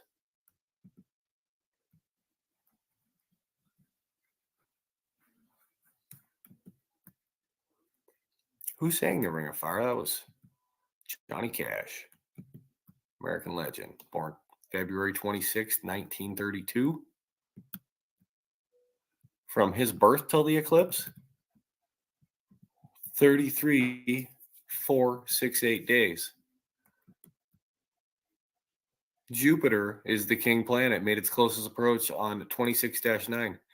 So his age was 33468 days from Johnny Cash's birth until the eclipse tomorrow, the Ring of Fire eclipse. He sang Ring of Fire. And what's that as a zip code? That's Jupiter, Florida. The war started October. Are you assholes paying attention? Do I need to reiterate the importance of this research here? Come on, Smith. Smith, I told you before. All great genius is never recognized in their own natural lifetime. It's only after the demise of their earthly body that indeed their genius is typically recognized. And this goes for you too, Smith. People may mock you, I may mock you, but someday you will be recognized. And I'm here to preserve your research and make sure that you do not go unknown and unnoticed by the larger intelligentsia that surrounds these communities. You will be recognized, good sir. The link you're making between the eclipse and Johnny Cash, it cannot be argued with. Let's continue. October 7th. Fox News was founded October 7th on Putin's 44th birthday, like the 44th President Obama, who's born 223 days after Putin. From the founding of Fox News until they released Tucker Carlson on the 114th day of this year, 96 days. Kind of reminds me of how Rihanna just performed at the Super Bowl. She was born Smith, do you have this mapped out before you go on? Like, can I see your notes next time? But when you do these, can you show us like your notes? Like in the movie A Beautiful Mind, that Russell Crowe movie where he's Professor John Nash at Princeton. You guys ever see the movie? Where he just has like all his like diagrams, pictures, string and yarn just strung up, connecting everything. I want to see, or Smith, are you just freestyling this? I can't decide, guys, if he has this all plotted out, like charted, his course is charted out before he makes these, or he just goes in freestyle. Either way, I'm kind of fascinated. Can you answer, Smith? Like, do you have it? Like, the audience wants to know, dude. I want to know. Is this fucking mapped out before you go in? Let's continue. I'm fascinated. I'm all in on you, Smith. I'm all in. on February 20th, 1988, from Obama's birth to Rihanna's birth, 96 days. CNN founded June 1st. From CNN's founding until the day before they fired Don Lemon, 15,666 days. Kind of made me think of another one I found, Ashley Babbitt on IMDb. I didn't know she was an actor. Makes sense, though. She was born October 10th, 1985. If you believe that, that's the date they're putting, was January 6th. Now we're at Ashley Babbitt, the January 6th chick. Joe Biden's birth until Ashley Babbitt's birth. Yeah. Again, 15,666 days. Oh, you got from the beginning of the, whatever you want to call it, March 11th, 2020, until the Ring of Fire eclipse tomorrow, 13 days. Kind of reminds me of this here. Matthew 13:13. All right, so Smith says, what did you say? You said, yeah, it's mapped out, but you don't always know the connections are going to be there. Can you please next time show us the map? I want a visual. I want to see it. I'm picturing like crayons, like finger paints, like figurines. This probably isn't just your average like map. You're probably not just making like a, like a chart, like algorithms and shit. I'm imagining this thing's like quite creative. I'm imagining like Matchbox cars, Tinker Toys, Legos, silly putty, paper mache. I need to see your process. That's how I think. Z wants to see behind the Smith W process. Oh man, I can only imagine, man.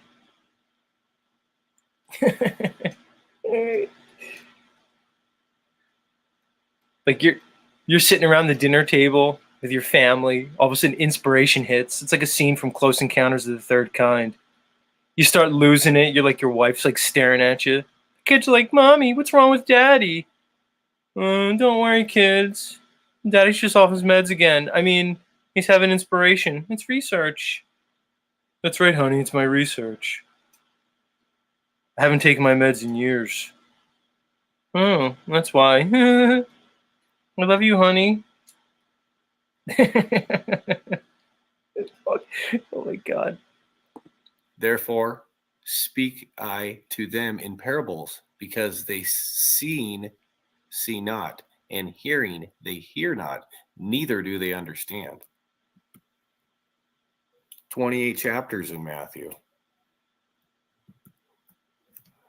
28 is the 107th prime. What day did the war start? 10-7. 107. 28107 zip code. Yeah, you can't see it. It's real close to Matthew, North Carolina. Real close. But what is it, the zip code of? Locust. Oh, you mean like a plague of? Okay. Revelation 13:13. And he doeth great wonders, so that he maketh fire come down from the heaven on the earth. Smith, after the show, I may sit down and review this, and I may like make my own little chart to see, like, I'm trying to follow each link that you're making. We're already on like 20 or 30 links, dude. I don't even know where we started. Unbelievable. Earth in the sight of men. I got a bunch more. Love to share. Appreciate the support. All glory to the Most High. God bless. Take care. Thank you. Thank you, Smith. Oh my God. That is my new favorite segment.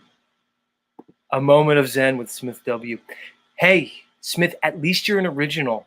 Nobody could take that away from you. You're right, Smith. I'm up here. I'm doing the tired, played out thing. I'm doing the flat earth thing. Smith has said that to me in the past. He's like, dude, at least I'm original. He's like, you're up here with like information that's almost 10 years old at this point. Okay, Smith, I guess you got me. That's hard to argue with. You fucking got me on that one, dude.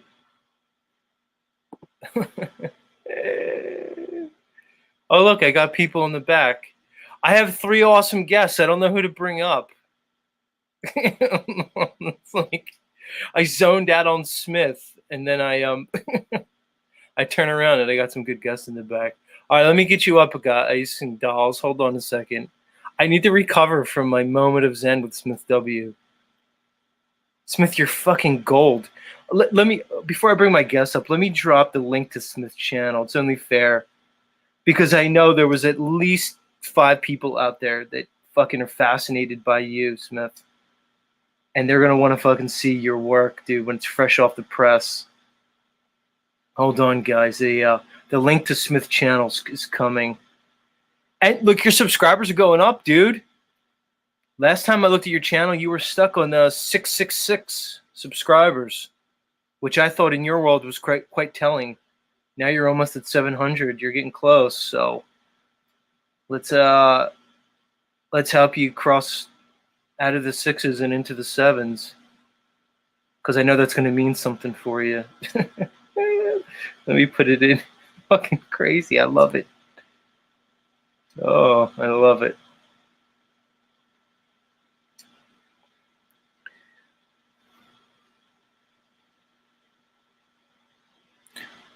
All right, guys and dolls. Let's open this panel up. Let's get cooking with the panel.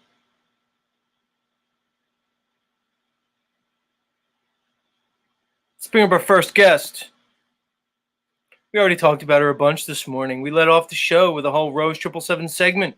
Some people say she's Mossad, COINTELPRO, counterintelligence,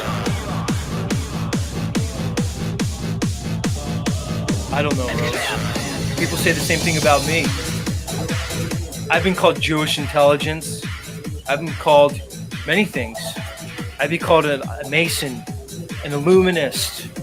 The other day I was called a Magus, which is a term I had to look up, but then I was like, oh, it's like Magi, a magician. People say a lot of things, Rose. I've even been called a Swiss mercenary. But most people just think I'm plain old, Jewish intelligence. Seems like they think that about both of us. Snafu says, do the Jews rave? What kind of question's that, Snafu? The Jews invented raving. Look, when you worship Saturn, it leads to some real interesting parties. You understand? Come on, everybody. Get that Haftorah ready. Get that fucking Haftorah ready.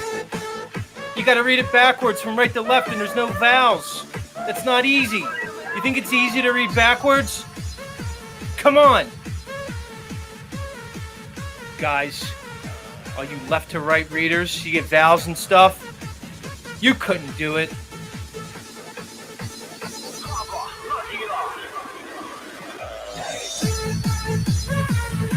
Right, everybody. Let's welcome her to the show. That's quite an entrance. Rose 777, welcome back to Z Show. ברוך אתה אדוני אלוהינו מלך העולם אשר קדישנו במצוותיו החנוכה. Oh, that was a good Haftorah.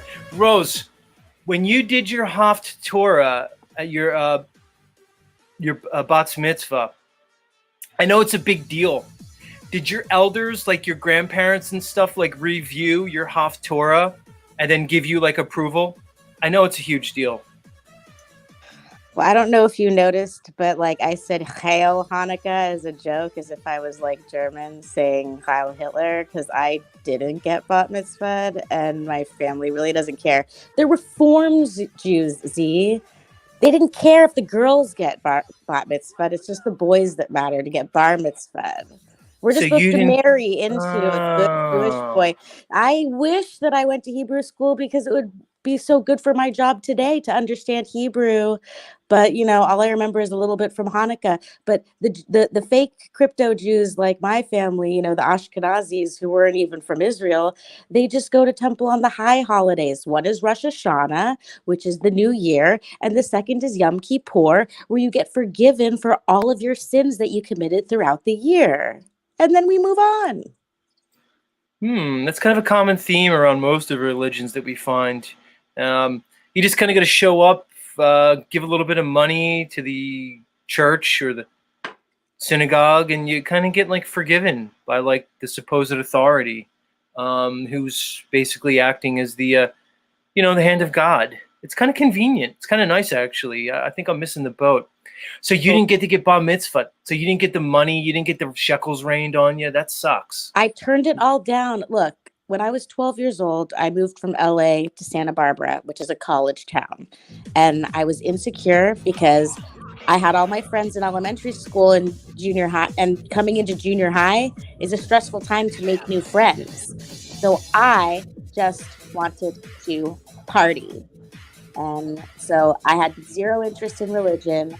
Because I had ambiguous messaging, see? This is the problem with all this divorce ever since the fall, since the 60s and the breaking up of the family unit. I've got an atheist Jew dad married to a born-again Christian who just hopes that he's saved before he dies. I've got a hippie mom that's just spiritual and believes in ghosts and stuff, but loves being Jewish. And then I've got an agnostic stepdad plastic surgeon who's obsessed with Stephen Hawking's Brief History of Time. So what I didn't know what the truth was. It was up to me to figure it out on my own. And I felt that Judaism was just like a front for people to like look good socially. You show up twice a year. They have to like open up an extra section so that everybody could fit. And then, there was the really religious people who forced their kids to go to Hebrew school. They weren't showing up at the parties, man. I couldn't connect with those kids. They weren't like in Santa Barbara, there was not very many Jews. It was mostly Christians. Like there's a church on every block, and then half Mexican, and then like 10 Black people. And that was my high school experience and junior high experience, basically. SPJHS and SPHS kind of went together. Same people. Interesting. Diverse religious background. But you know what everybody seems to agree upon is that there's one thing everybody seems to worship, and that kind of seems like money.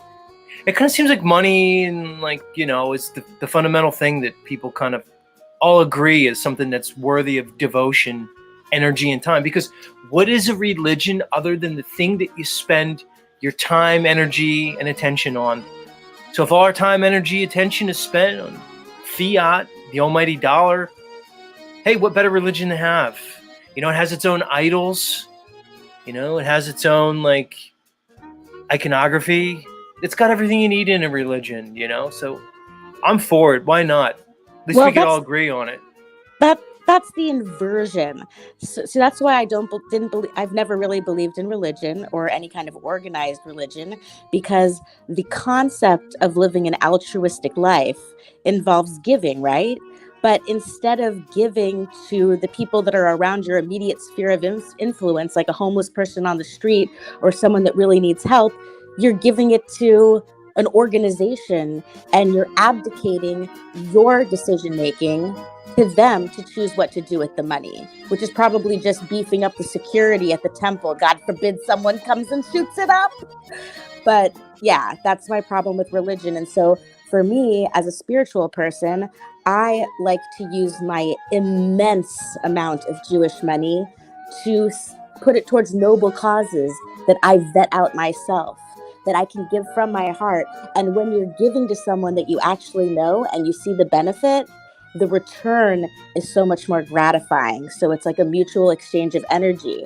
It doesn't make sense to me just to throw money in a basket and get the approval of some kind of hierarchical system. Does that make sense? Makes sense to me, Rose. But I also think Smith W makes sense. So I might not be the best metric to go by. But let's welcome a new member to the panel this morning, a religious man of his own right. A man who's well acquainted with the Old Testament and the New Testament.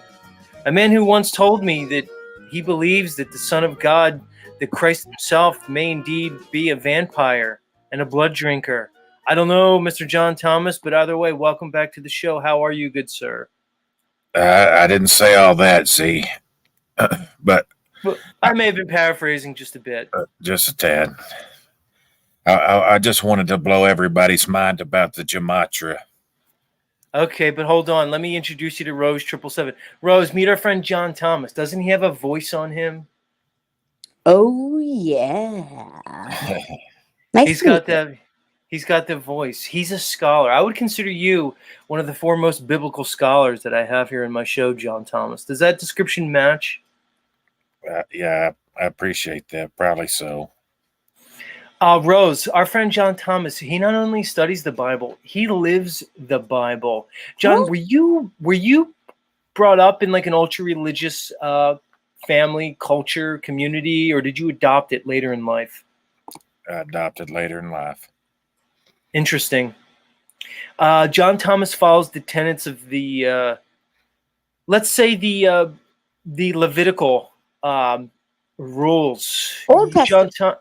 Yeah, he's a Christian guy, but one of those Christians that follows Levitical law. He really didn't pay attention to all the Paul stuff when he said that was bullshit. Bring us into your world, John Thomas. Why do you feel as though the Levitical laws should be adhered to, and what are the complications in living such a lifestyle in today's modern world? Well, I didn't really come to talk about that, but what was the question again? Sorry about that. Well, I didn't want to talk about the gematria and stuff, but some of the challenges to being let's say a Old Testament follower. Absolutely. What are some of the challenges in living in that? We've discussed maybe some of the challenges you've had previously in your relationship as you've tried to have a biblical marriage. We know that in this modern secular world, that could sometimes be challenging. In some ways, you see a conflict between the secular and the religious ideologies, doctrines, tradition, and practices. I know there's been some complications in your life. Why don't you bring us into it, John? It's absolutely impossible to keep the laws of Moses these days, and we're drifting off into a world where everybody's watching Planet X and looking for lizards. And it's good that you brought up the Gleason. You know what I mean? Because that throws a wrench in their religion. But so it's impossible to do any of that stuff today. It's just too many people standing in your way. You know what I mean? No doubt. All right, tell us about the gematria. What do you have for us? Okay. The numbers are lying to us, brother. I just wanted to broaden our horizons and get us deep into thought. It should be better named the gematria effect instead of the Mandela effect. Because I'm here to say those numbers have been changing. So they kind of are useless. And I tried to tell Zachary Hubbard that, and I blew his mind with it too. Well, we know Zachary Hubbard is like the head gematria guy, around these metaversal streets. And so what was your communication with him, and then what was his response, John? I know for a fact that George W. Bush, Donald Trump were both born in 1948, and that Bill Clinton was born in 1947. And how many of these gematria wizards running around have based all their predictions off of Trump's birthday and all this stuff off of 1946? And it's like I told Hubbard, that what's happening is God's displaying his power in that these numbers are lining up after the fact, and we can't remember actually when or where any of this stuff has actually happened. John, hold on. We need to kind of Rose and I need to do a little play-by-play on this. Rose, do you know what the fuck he's talking about? No. Can you? All right, so let me try to paraphrase. Then we're going to bring John back up to clarify. Wait. I understand. I know all about Zach Hubbard, and I feel like he's pointed out that all of the football stuff is scripted, and I think that he might have some kind of spectrum related superpower that allows him to see these patterns as it relates to the Mandela effect. I think I just need to think about that more. So can you describe how it relates to the Mandela effect and why it should be called the gematria effect again? All right, I'm going to give it a go. So what I believe that John Thomas is expressing here is that, yes, not only are the numbers important, but John Thomas feels as though, as he said, the numbers are changing. It appears as though John Thomas is claiming that the birth date of Donald Trump has been in some way Mandela affected, and that those using Trump's birth date are actually using the incorrect date. John Thomas, is that an accurate description, good sir? That's absolutely right.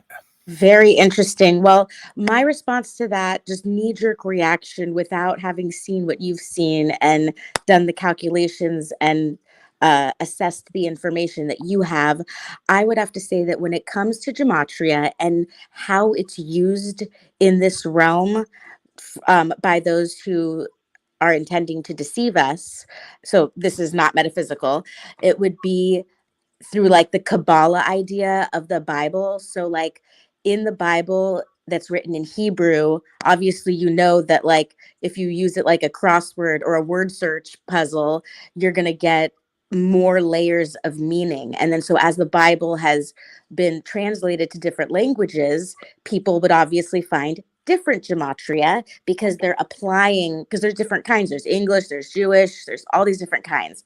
So in my mind, I think that things could get convoluted. And when I hear people using gematria with political figures or, world stage actors' names and birthdays, I think that one could be susceptible to a pre-planned social engineering agenda that is disguised as the reality changing. So I guess I would have to see some residue of some kind that his birthday has changed. But I completely respect everyone who looks into this, and I would just need more information in order to give an educated response to you. Does that make sense? Totally does. And I don't practice gematria, and I don't do calculations in it. And I know what you're saying, that these people do that. They use that. So how important is it for them to know where to start and all that, and in their mind to know when to do something? But if they're confused about when something happened, or you know what I'm getting at, then their calculations are off. So however important that is to them, it's useless because they can't remember their own birthday, is my point. Okay, John Thomas, let me ask you some probing questions to kind of get inside your consciousness. You ready? Yeah. Right. Who is God? The God of Moses. Mm-hmm. Is the God of Moses the God of this world, or is he the creator of spirit in all worlds? He's the God of everything. We're living inside of the God of Moses's head. That's what Does that God have a name? Yes. What is the name of God, John Thomas? I call him Yahuwah. Okay, so Yahuwah, the four-letter tetragrammaton. I say Yahuwah because just like you say Israel, you say Yahuwah. Fair enough. Well, Jehovah begins with an I. I learned that in Indiana Jones and the Last Crusade. Remember when Indy was doing that one test he had to do to get to the Holy Grail, John Thomas, and he stepped on the J first, Right. but then he realized what happened. Jehovah begins with an I. So that's how pop culture can help us in real life. Appreciate that. Is this God, this Yahuwah, the father of the Christ figure? Yep. How was Mary impregnated? Was it spiritual means or was it technology? It's all a part of his consciousness. So it's just purely what he's thinking up. We're living, like I say, inside of his head. They say that Jesus, the I guess you say Yeshua, they have his lineage delineated in the very first passage of the New Testament. They have the Jesus figure's lineage all the way through Solomon and David and to Abraham himself. But I ask you this question, John: if his lineage is through Joseph, but Joseph was not his father, why are we to believe that the Christ figure is indeed connected to Abraham? Your thoughts? Well, he never said he was the son of David. In fact, he rebuked people who said, how can he be the son of David? So I don't accept that he's the son of David. No. Do you have any thoughts on John the Baptist and Jesus' connection to John the Baptist? In what regards do you mean? What kind of connection? Well, many people will point to John the Baptist as a more historically accurate figure than the representation of Jesus. Some people say John the Baptist was the head of a Jewish monastic society called the Essenes. Many people put John the Baptist at the top of a lot of the so-called secret societies and mystery schools. He, amongst some circles, is considered a larger figure than the Christ himself. Your thoughts? Well, that's interesting because it says that John the Baptist was a Levite, that his father was a priest. And for all we know, John the Baptist would have been the high priest, the legitimate one. And so if you look what he says, he said, I must decrease and he must increase. And what did they call the high priest in the Levitical law? That was, his name was the Mashiach, the anointed priest. So the high priest was always the Mashiach. It was never, a Jew or a Benjamite or anybody else. It was the high priest. So we hear. See, I think the Gospels are like stumbling blocks, like Moses lifting up the snake in the desert. He wasn't supposed to look at the snake, and the people that did live by having a snake as their savior, basically. So bottom feeders will hear that the high priest must decrease and that the son of David must increase. So I think there is something what you're saying there. But people All right, who John, know, let me ask you this along similar lines. The biblical depiction of the Garden of Eden discusses, the fall of man, the biting of the fruit, uh, the tree of knowledge, the tree of good and evil.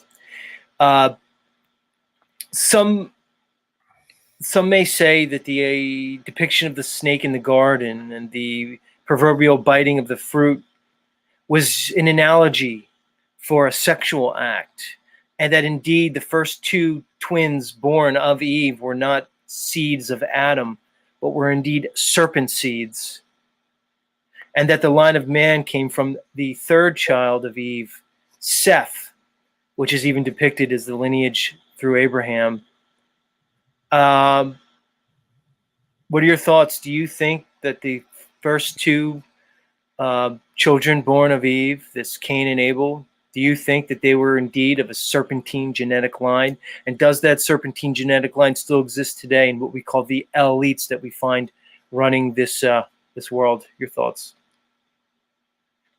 no, I don't believe that. And if anything, the serpentine line would have started when, like I said, those Israelites that looked at the snake, since our physical world is made up of God's consciousness, um, it, you know what I mean? Our DNA is just a story that He's writing. So a serpentine line doesn't have to come from Inky, Ea, or any of those Sumerian, legends that depend on a round ball Earth model for them to be true. So you can get serpent DNA or whatever you want to call it simply from being uncircumcised of heart, like Moses warned us about. Oh, please let me jump in here for a second. By all means. Okay. So when we're talking about this serpent symbology, wait, before I get into symbology, I just want to preface this by saying what I'm about to suggest is in no way, shape, or form discounting any part of the Christian religion or the fact that the story could be literally accurate historically. I believe that the God consciousness could be so awesome that at the same time that these historical things occurred, it could also be an amazing allegory and metaphor for what we at Crow 777 Radio call the sky clock. And so it's a metaphor for the sky clock, all of these different things to answer your question about the discrepancies in the numbers, because in astrology, there are discrepancies between people agreeing on sidereal, Vedic, tropical, and all these things like that. But going back to the symbology, because I just don't want to offend by saying the word symbology, because I don't want to discount anyone's belief in the literal Bible. But what I believe is that also, regardless of whether it's historically accurate, that when we talk about these reptilian, snake, anything like that, symbolism, dragon, or even cat, which also hisses, I'm just trying to bring all the symbology together. This could also be referring to the R complex, the reptilian aspect of the brain, which is animalistic, which is more reactionary instead of responding.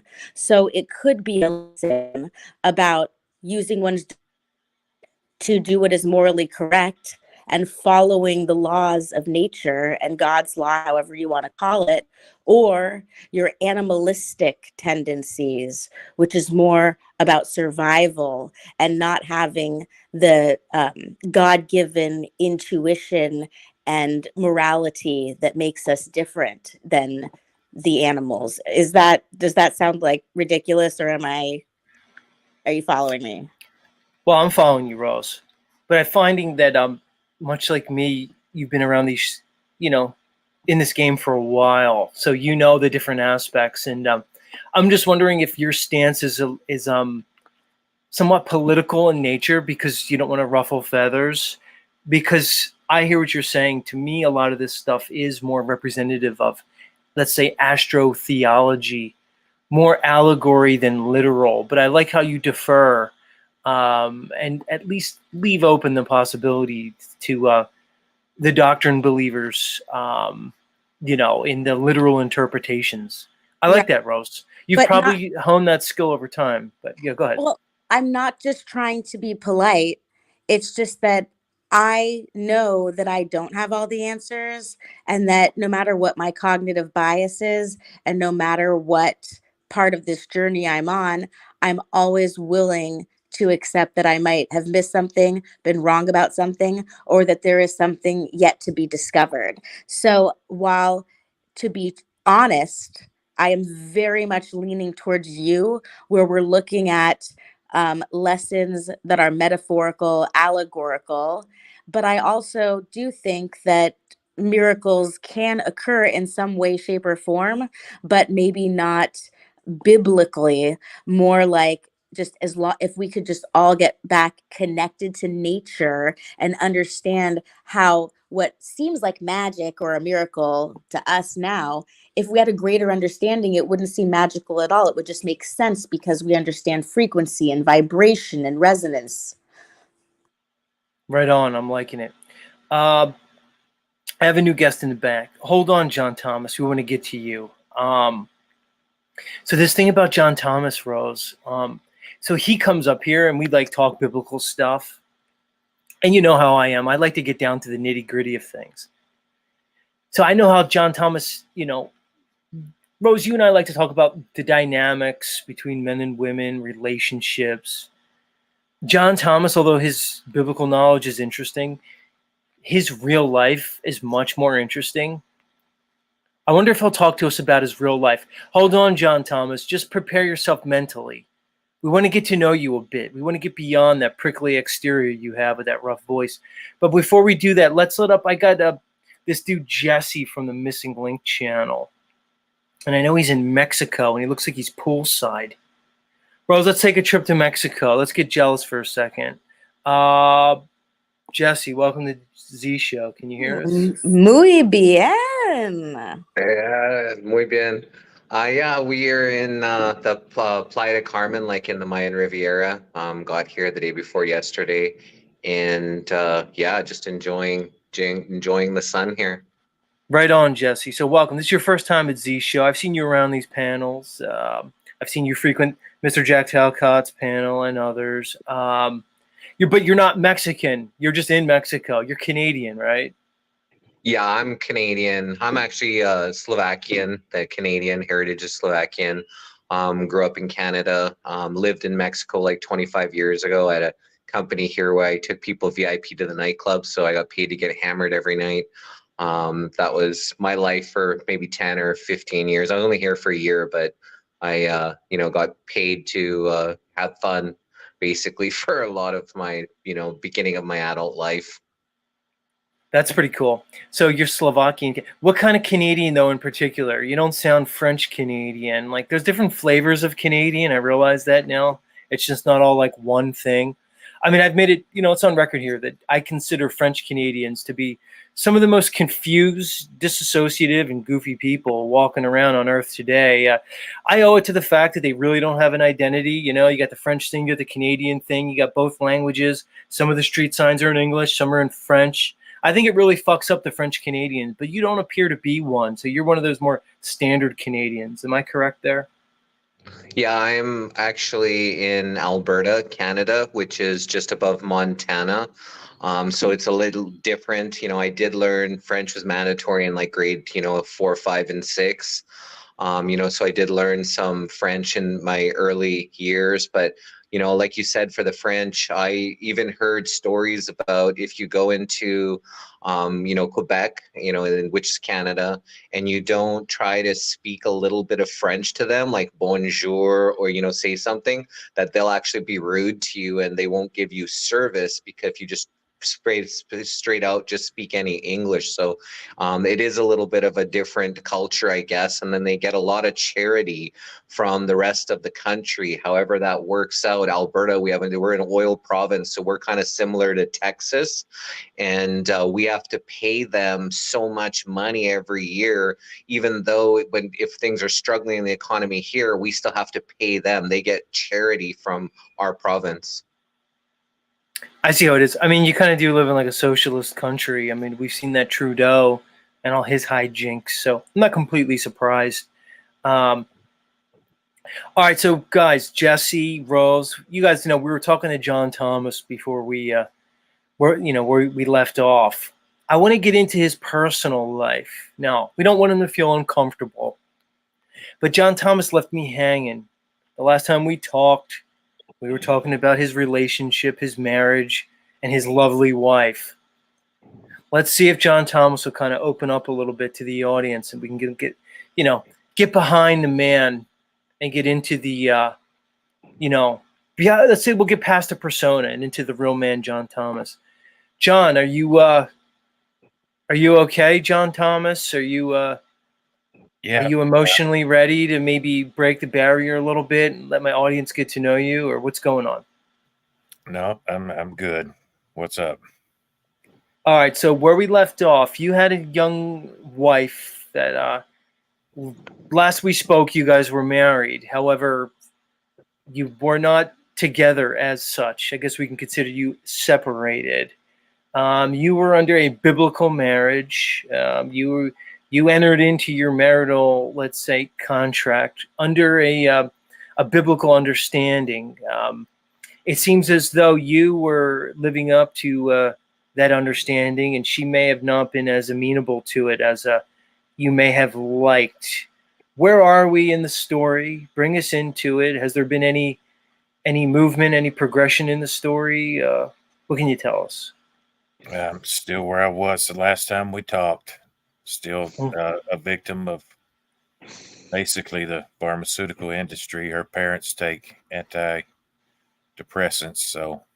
All right, so hold on. So Jesse, Rose, let's kind of get in on this with John here. So you're saying that you're victimized by the pharmaceutical industry, not through your own intake or hers, but because her parents are being controlled by pharmakia. Please explain. Correct. Her parents put her on pharmakia when she was 14, so. Oh, they put her on pharmakia.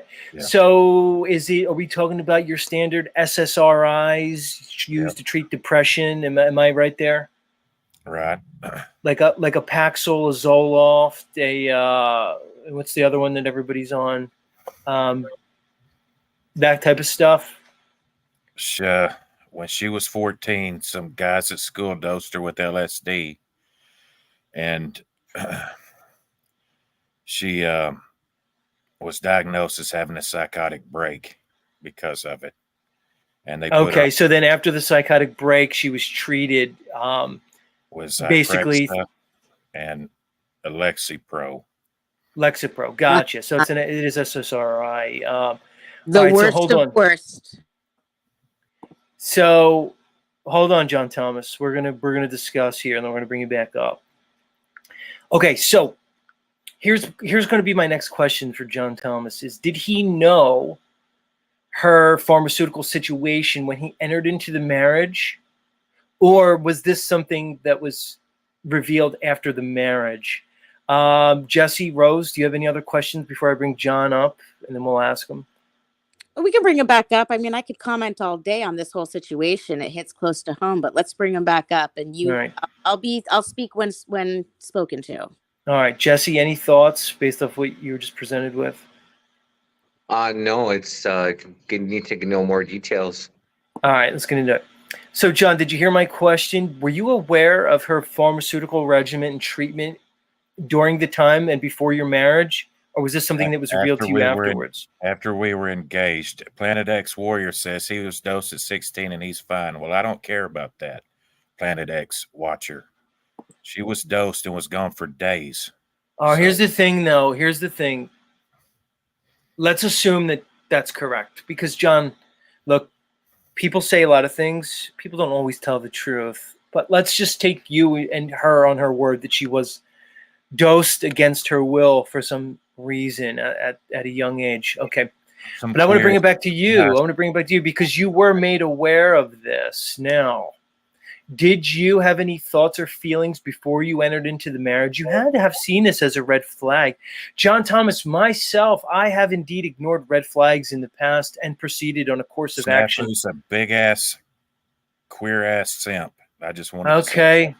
All right. John, I suspect that you're diverting and you're obscuring a bit now because we're kind of touching a nerve. Are you okay with? Yes, I knew it, brother. After we got engaged, she told me. Yes, I had some aware that, and we talked about getting her treatment to get off the shit because she wanted to have a baby. So yes, I knew. They So confided. you overlooked an obvious red flag. But here's the thing: given your background, given your feelings regarding, the Bible, the religion that you practice. You had to have known that goes against some of the fundamental tenets of your morality, your integrity, and your principles, but yet you proceeded anyway. Any thoughts? Absolutely. What else? What am I supposed to do, Z? Am I supposed to say, well, no, you need to go on back and, take your shit or get her out of it? You know what I'm saying? Rose, Jesse, any thoughts?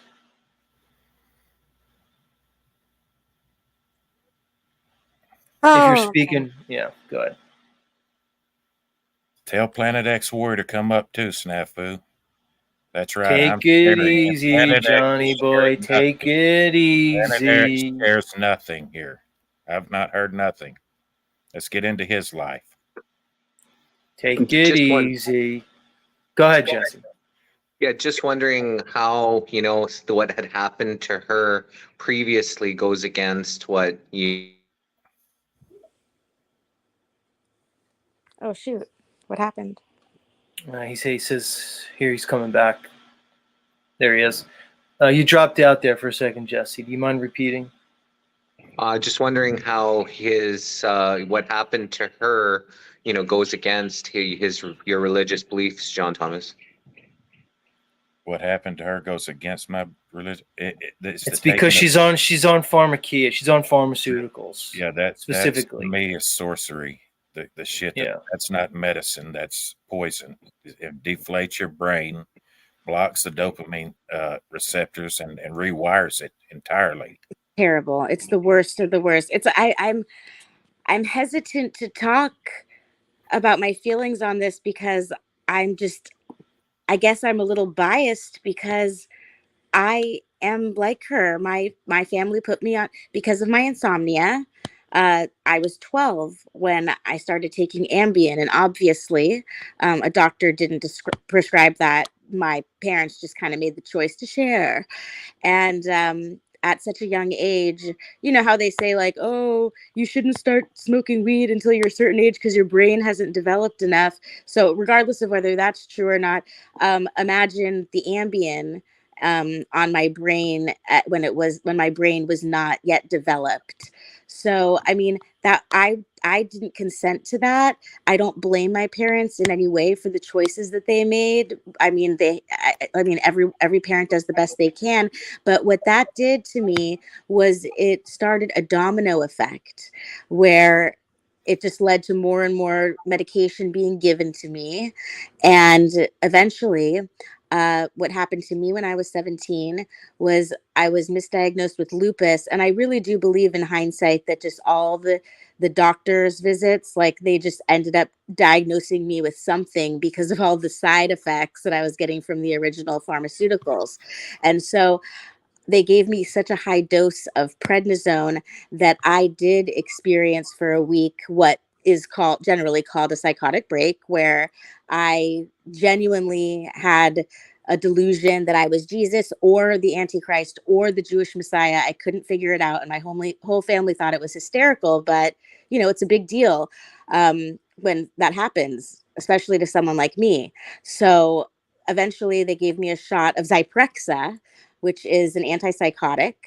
And in the morning, I woke up and I was like, "Oh my gosh, I can't believe that just happened! Like, I actually know what it's like to be crazy." And even though I woke up and I knew that everything that I was thinking and doing and saying for that week was totally a delusion and impossible, it could have a long lasting effect. So I just empathize with her because it started when she was so young. And even to this day, at 38 years old, You should have I empathized for her when he's simping, though. He's simping. Well, What here's am I the thing, doing? Snafu. Hold on. I wanted to get into that, Snafu. I'm going to say this, and I'll bounce it to you, Mr. Snaps. What Rose conveyed, and thank you, Rose, was a good indication of the what's called multi-pharmacy, right? So she was treated for one thing. The side effects or the adverse effects led to being, more pharmaceuticals and then more pharmaceuticals to treat that. It's called multi-pharmacy. It's very common, and Rose just described some of the outcomes associated with it. but Many I of didn't us get to make know my this. point. my Go point is go that ahead.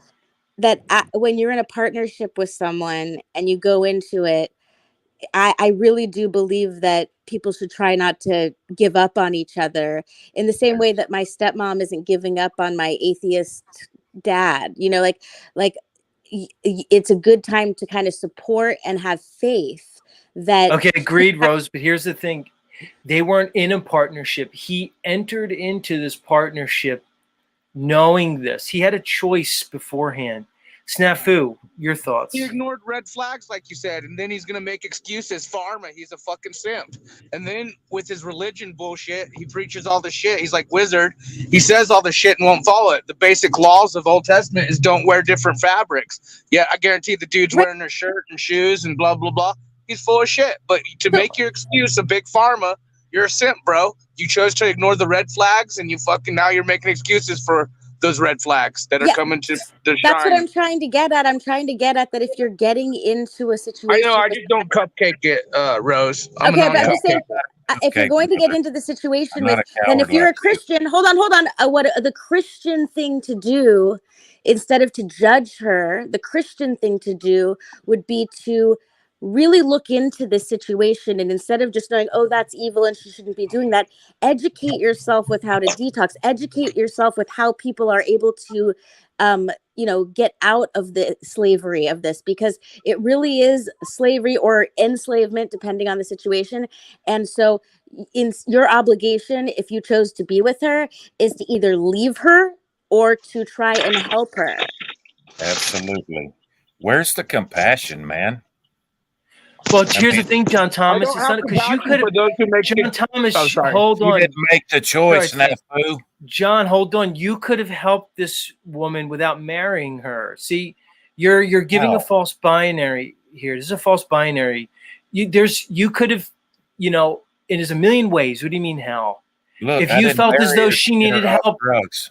I married her right? But you because I married her loved in her. spite of it.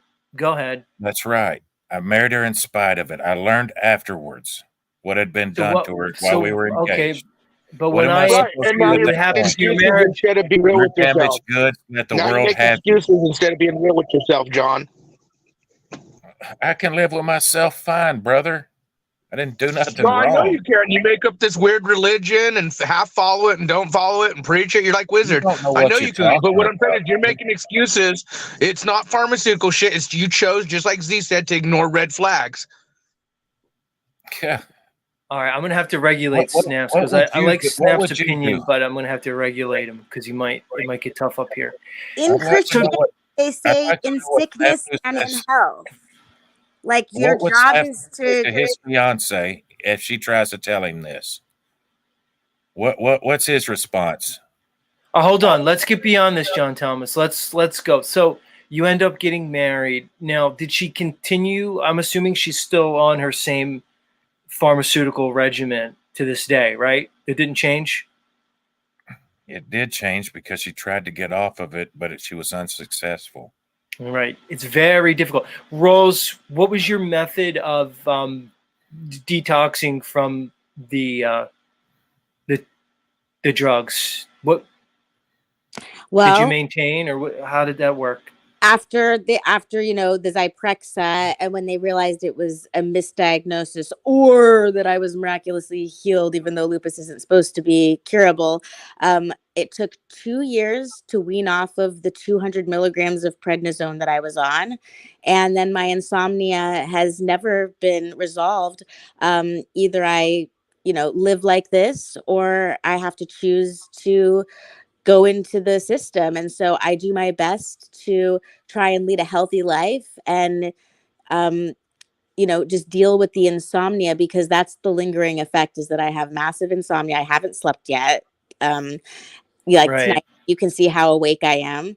And so, like, it would take maybe 5 milligrams of Xanax plus maybe 30 milligrams of Ambien in order to induce sleep. But I simply won't, because I know the damage it will cause to my liver, because of all of this, I have a 6 centimeter by 6 centimeter hemangioma on my liver. So even taking a Tylenol for a fever, I don't even want to do that. So it's really about coming together to decide what is best, and then working together to figure out how to wean off. I wasn't on the same drugs that she was. I never consented to SSRIs or Yeah. antipsychotics or anything like that. Those are the Yeah. first, and that kind of needs to be treated like an alcoholic, where Yeah. she needs a lot of support, compassion, love, and not Oh, judgment. does that sound familiar? Broken people finding broken people to try and fix their fucking thing. Oh, let's just get married. Let's have a relationship, even though I'm fucked on drugs. And then the other one not noticing that the other one's fucked on drugs, but they're going to make excuse down the road for it. Yeah. The optics are high. I can't tell if you're agreeing with me or not, Snafu. Can you be less sarcastic and more literal? I think you're going to need to quit cupcaking with these people. Gosh, You I just must get to have the some point. kind Like of problem. you're saying what I said in a way, but you're kind of cupcaking it. He's simping and making excuses. And Z said it to the point, ignoring red flags. Right. Okay, so you guys are really mostly going after him for marrying her in the first place, and I'm more talking about Well, solutions. if he wants to, that's fine. But why is he making excuses and whining and crying like, "Oh, What woe is me" excuse? type shit? You know? What All excuse right. have So, I? so let's Wait, let's Steve, get down I to want it. to answer Hold on, your because question though. we could stay here the whole time. We could like get stuck on this, and I kind of want to move forward a bit. So, John, okay, all right. Let me ask you this. So, she tries to get off. It doesn't go well. I'd imagine that you, being the husband, puts you in a position of a pretty compromising position, because you're in a position now where you're in your biblical marriage. You're basically accountable for your wife, but she also has her parents who seem to be very involved in her life. Did you get in a situation where you were almost in a power dynamic, a power struggle with her parents? And what was that like, if so? A complete power struggle with the entire world. They all believe in this damn psychiatry and their wonderful stuff. So yeah, I was in a big power dynamic struggle, and I guess to snafu that means nothing. I mean, just leave the poor girls, throw them to the wolves. They're damaged. You gonna fix her? Have you fixed her yet? And what's funny is I'd look at your chat, Z, and I've triggered all your simp, white knight, and hoes down there in your chat. So all you fucktards can fuck off. I'm just being real with the man, telling him what's up. Like, if he wants to keep his marriage, keep his marriage. If not, do it. But why is he whining about shit he chose to put himself in? I'm responding to Z's questions, brother. I'm not up here whining. I was talking about gematria. No, I'm talking about the people in chat, because they're triggered because they're white knighting for you. Well, I don't see your beef, man. I don't see what I did wrong. Well, here's what it is. It's not what you did wrong, It's John. not what you did wrong. It's where See, you that's are the thing. They now. look at me as attacking, or they look at me as being the fucking dick, when I'm just being real with you, homie. Remember, you had your chick on the panel a while back, and she was talking about cooking for you, this and Hold on, you're shot out of a cannon. You're shot out of a cannon. John, did you have your wife on these panels previously? I don't recall that. I don't know what he's talking about. Yeah, I don't know what he means. Okay, so here's the thing, dude. Let's bring it to today, dude. The reality is you're still in a marriage. You're like Will Smith, apparently. You're in a marriage, but it's not a marriage. What are your plans, John? You're married to this woman. You're financially accountable to her. You're still in a legal contract with a woman who you haven't seen in quite some time. Do you find anything alarming about this? And what's your plan? I ain't worried about it. He's not worried about it. Rose, Jesse, he says he's not worried about it. I think he should be worried about it. Your thoughts? Absolutely. I think this should be taken very seriously. And if you're Yeah. not worried about it, must mean that you're conflicted. You don't even know what you want you know what I mean? Like, you need to know what you want so that you can be confident about what you think. Yeah, I know I'm not the one that convinced her to leave me. That was her drug-addled parents. So I'm not going to be the one filing for divorce. So they're going to that they're holding out, wondering if I'm going to do the divorce filing, and I'm not. Right, because they're Sounds benefiting. like gameplay. She's It's right. over, obviously. So why are you going to draw things out? Have an amicable separation and get the paperwork done so you can move on with your lives. She needs to be with someone who's right for her, where she's at in life. And it really sounds like you need a completely different kind of woman in order for you to feel satisfied. Is the sex with her good at least? Well, she was a virgin when I married her, so. I mean, Interesting. is she satisfying you the way you want? Were you a virgin, or is there something that you wanted out of her? Because maybe this is more something deeper. A lot of times people will blame things on their relationship when really there's a very simple underlying thing. Like, if there's good sex in a relationship, oftentimes people can get past their belief systems. I understand the whole drug thing is very frustrating, but with you being so indecisive, I'm just wondering if there's something a little bit more surface level. I guess it's pride that I'm not going to be the one filing for divorce on this issue. As far as me having to be celibate or anything, I don't believe in any of that. So, like I say, my laws are the laws of Moses. My wife. All right, let me go to Jesse on this one. Jesse, the reality is he's talking about a biblical marriage, which is great. But what he's not at least addressing is he's in a legally binding marriage contract with a woman who is no longer acting as his wife. They're not even physically in the same, residence, domicile. They're living two separate lives. I think he's being incredibly short-sighted with this. He did mention that it's his ego that's preventing him from moving forward and taking action. I would say this to him. I'd say, John, she's not filing because she's benefiting right now. Right now, she has all the legal, financial, and otherwise benefits of being your wife without having any of the duties. We're dealing with a family law court system, judicial system that I believe is inherently biased against men towards women. Jesse, any thoughts? And then to you, Rose. Well, I don't give any authority to the government and all this kind of stuff, and I don't give any authority to religion either, right? There is the creator. Agree, Jesse, but hold on. But he signed a marriage contract. He gave at least tacit authority to the government. Go ahead. Well, what I did want to comment on was, have you ever heard of spellbinding when it comes to pharmaceuticals? Elaborate. Episode 353 of Crow 777 Radio might be going into what you're talking about.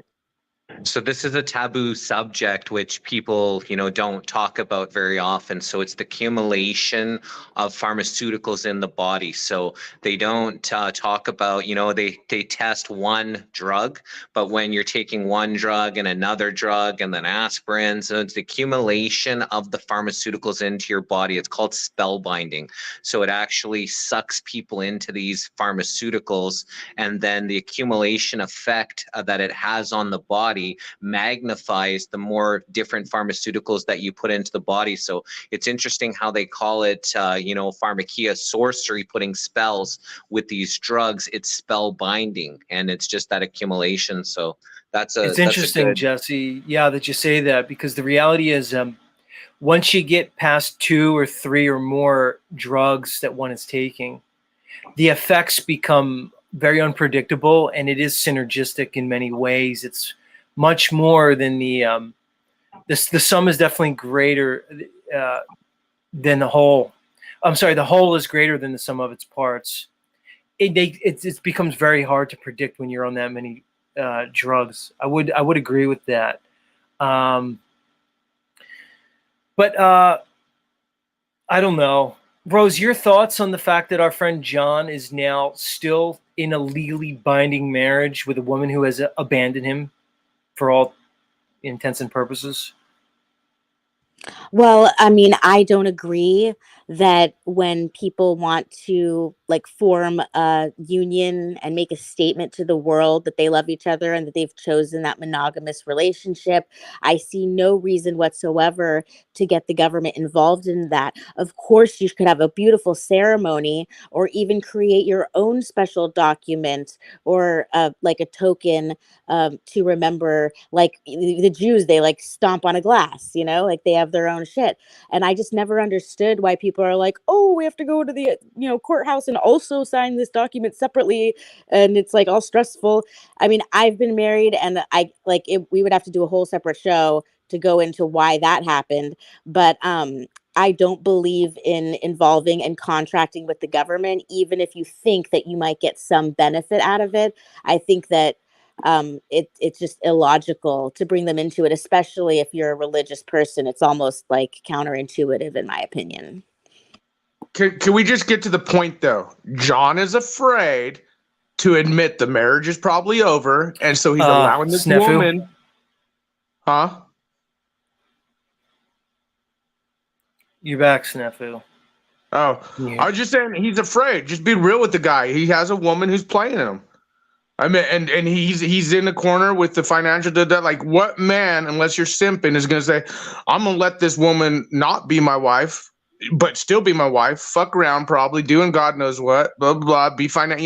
Again, John is afraid to cut ties because he has that fantasy of whatever it is, but he has a realistic to him. He's being real with Z. He's been real with us, but the fact is he's simping. He needs to let her go, cut it. What man would keep a woman who's not like present herself as a wife or acting like a wife or being the wife, and it's over? Keep it going. John, you need a woman who is going to really just like focus on you and love you and lift you up and be in that feminine role of support instead of this like power struggle. That's the social engineering of women that's damaging all of these relationships. You, especially with your spiritual convictions, you need someone who is going to help build you up to reach your goals. But instead, you're all stressed out about if the relationship is even working. I think that you're wasting your time, and it's time to let go. I understand what you guys are saying. Snafu seems to be indicating that I'm getting played. Yeah. You probably are. And I mean, I'm only speaking as one woman up here on the panel, is that like women are always looking for options. Okay. We're always for security. This is like biology. We're assessing the situation. So even in my situation, I love my boyfriend with all my heart. It is like the natural way that a female brain works, that I'll be like, there's 4 men up here. Or maybe like, this is just my ADD, that I could automatically at the same time be assessing all 4 of you and how you compare. And from like a hypergamous perspective, women are always looking for an option for them that's going to provide them with more security. So in a healthy situation, that's one thing. But in a toxic situation, like it sounds like with your wife, it sounds like she's only going to be looking for her own security. Because when was the last time that she went out of her way to figure out how to make sure that you had the best day ever? She's not. She's thinking about herself, and that's not a relationship. Look, John, if I you really understand think to yourself, John, if you really think to yourself, when did my wife start treating me like she wasn't my wife?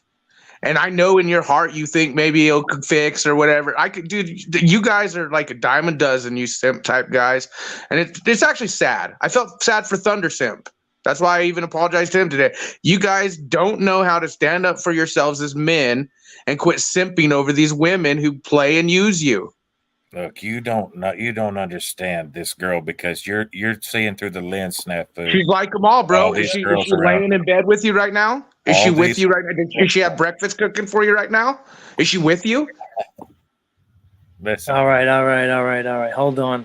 Let's cut John some Not a slack. girl that all she liked to do is sing in church and pray and stuff. Well, and John, never slept with anybody before I got to her. I'm not getting played. Okay, she was we a get it? simple, kind-hearted girl that isn't in her right mind as long as she's on that shit. come on, man. See, that's the It's thing, dude. irrelevant. See that you're playing her off as like this victim, the babe in the woods thing. Absolutely. But here's the thing, John Thomas, that may be true in theory, but in reality, you're equal partners with her in a legally binding contract, and you're going to get your ass taken to the cleaners the longer this goes on.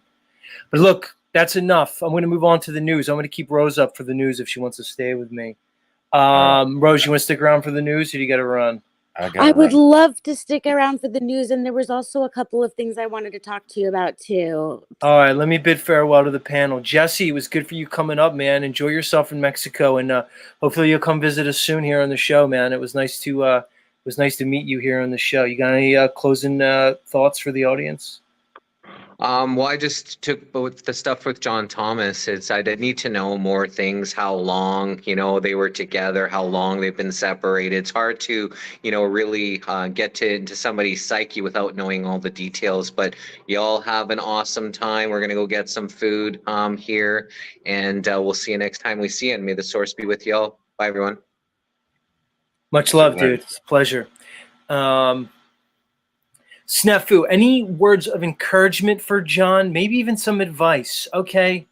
I think he even knows maybe, he might not be able to kind of buck up and kind of admit what's quite obvious to everybody, but why don't you give him something that he could use? Yeah, I think John should expand his social life. If she's not treating you like a wife, it doesn't mean you can't talk to the other gender or other thing. And I'm not saying that's what you're looking for or anything, but I feel people like you, John, get in this, just like Z presented, you're presenting her as a victim. You're not looking at yourself as, and I'm the last person to say, advocate for being a victim. But you, John, are really technically the victim here because the woman is of adult age.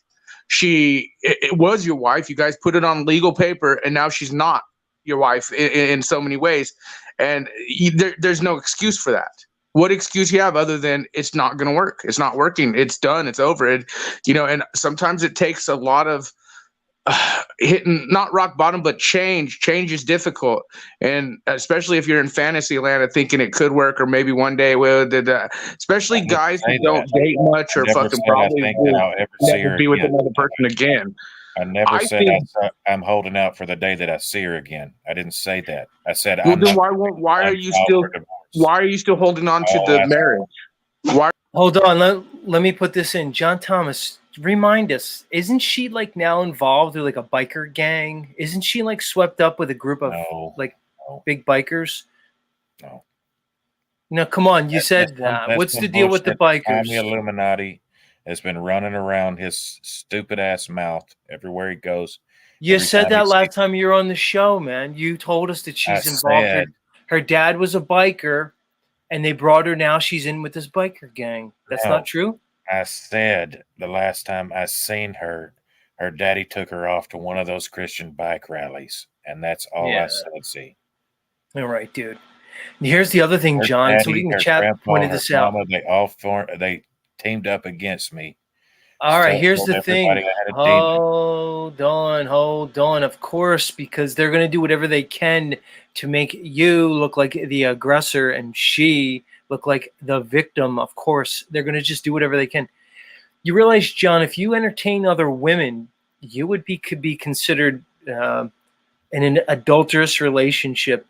And then when she finally does file on your ass, she's going to get you for stepping outside the marriage. You're in trouble, John. You're going to have to get ahead of this, dude. I hope you, I don't know, man. I hope you kind of maybe advocate for yourself a bit more, good sir. And maybe next time we talk to you, we'll have maybe a different story, dude. Any final thoughts for the audience? If the powers that be decide to try to rake me over the coals, over their mess that they created, God help them. That's the only thing I know to tell them. God help them. Again, no accountability, dude. You know? You're in a tough situation, Mr. Johnny Boy. You're in a tough situation. Much love, though, man. All right. Much brother. love. Have a good one. All right. Talk to us again. Wow, I wish him the best, Steve, but you know, it's like if he get his ass kicked in court, why is he saying God help them? God help him. I mean, family court is the worst, and statistically women, even when they're in the wrong, they always end up winning, and that's just the way it is. So like you said, it's the perfect statement. He's got to get ahead of it. Just like I did when you were, when we were joking around at the beginning, how I met you. I was trying to get ahead of it. Address it up front. Like if someone has like an embarrassing picture out there on the internet, you be the one to show it to people first. You got to get ahead of it. Well, that's the thing, because I often find that, little problems become big problems when you ignore them, especially the one he has going now. And I agree with you. We enter into a marriage as an equal partnership, but the reality is the marriage contract is enforced by a system that is inherently biased towards the woman. And that's just how it is in fact. In fact, yes. So, I mean, he could look up case law and just see the results of what has happened in the past. And I just wish him all the best. I really do. And also, if you want to contact me, John, I can connect you with some family court Telegram groups, if only for you to maybe connect with other men who have been in a similar situation and to find out the result of their strategies. Family court. Look at you, Rose. You're much more compassionate than I. You're like actually want to then do something about it. Like I said, you're like the de facto counselor of the show. Like, you've talking to Cadence at this point. Now it'll be John Thomas. You had a conversation with Steph Davis the other day. Is this what you do, Rose, all day? You're like kind of what? Like the advocate of the fucking trutherverse. It's got to be tiring. That's a lot to take on. Yeah, it's all pro bono too. You might want to start charging for the service. It is pro bono, but the reward, just like the email that I sent you, makes it all worth it. What I find is that I put myself out there into the universe, and I just keep finding all of these interesting people, but I'm not only hanging out and talking to and being friends with the people that can bring something to the show, but it is my job to try and find interesting guests for the show. And then in the process of that, or like when I'm on your show, which is like a break from my real work, then I get to really get to meet interesting humans and understand them more. I really like studying human behavior and becoming friends with as many kinds of different people as possible to expand my ability to put myself into their shoes. Because when I first started my YouTube channel, it was because I just felt like a lot of times people's arguments are over semantics. And if people could learn how to listen to each other with different opinions and keep working it out, sometimes people can find the common ground, so that even if they still don't agree with each other, they can still coexist in this space, so that instead of all this dissonance, it would be more like we're all in this together to try and figure out what's going on. And I'm not just talking about where we exist, like flat earth stuff or like the ruling elite, but literally this stuff, the human condition, the relationships. We're all on this earth with penises and vaginas for some reason, and it's like the bane of our existence half the time. And then you look at all these people who like seem to have perfect relationships, and you get to know them a little bit better, and you realize that no one has a perfect relationship. So it's better for us to talk this stuff out and try and get to know each other enough to figure out what the real issue is, what's really going on. Right on, I can vibe with that. Anything you want to get to before we get into news? Yeah, I put a list of the things I wanted to mention, but we don't have to go through all of them. Oh yeah, I really wanted to mention that today, Go ahead. today, so GSH Money, that was the person who I recommended you to. I was watching the Kendra G show, and it's usually just total normies just coming on and saying, I need a 6-foot person who makes at least 100,000 years. You know, my deal breakers are no liars. And so then this young 24-year-old comes on, and at first Kendra is really judging him for his like looks and his age, and she's not even sure if he's like there to be serious for some reason, because she could be quite judgmental. And then when he started talking, he kind of started to win her over, and she realized that he was an intelligent young man. And even though he's young and he maybe hasn't like made his like wealth yet and success, that he clearly knows what's up. And he mentioned that, you know, sometimes he'll say things that might offend people.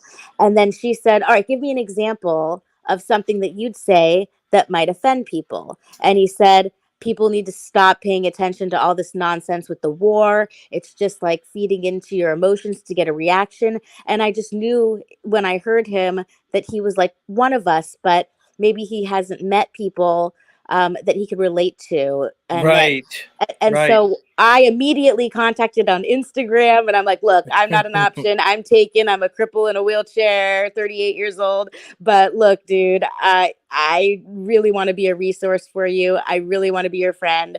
And then we went back and forth. And then right before the show started, like our conversation was like maybe ended like 30 minutes before the show. And he actually like joined from the beginning and waited around to join the panel with us. I'm not trying to like guilt trip you or anything. It was my fault because I didn't tell him that it could be like a 1 to 2 hour wait before the panel started. So Yeah, I I don't know think if he he fell bailed asleep. out. Yeah, he may Well, have fallen asleep.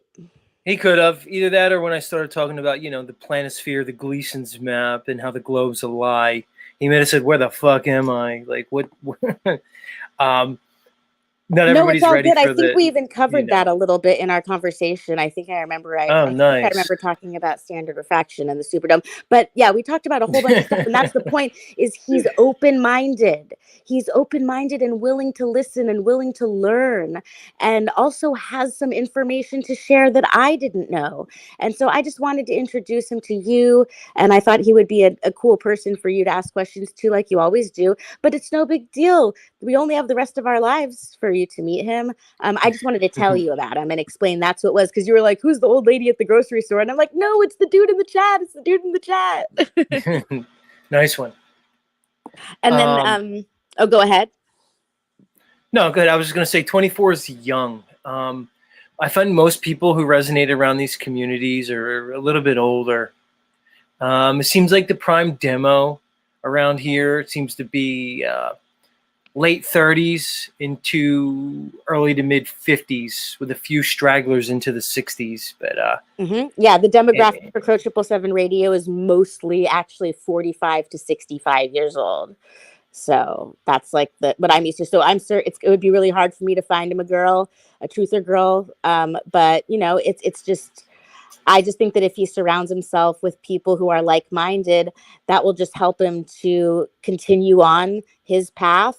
And hopefully a door will open and someone in his immediate vicinity will be, you know, like him, or also willing to learn. Like maybe she'll be impressed with his knowledge, and even if she's a complete normie, you know, it's possible to turn people around. It's possible. I mean, it doesn't seem that likely these days, but I'd like to stay hopeful, because it's a promising thing to see a young person not like everyone else I've seen in that age group.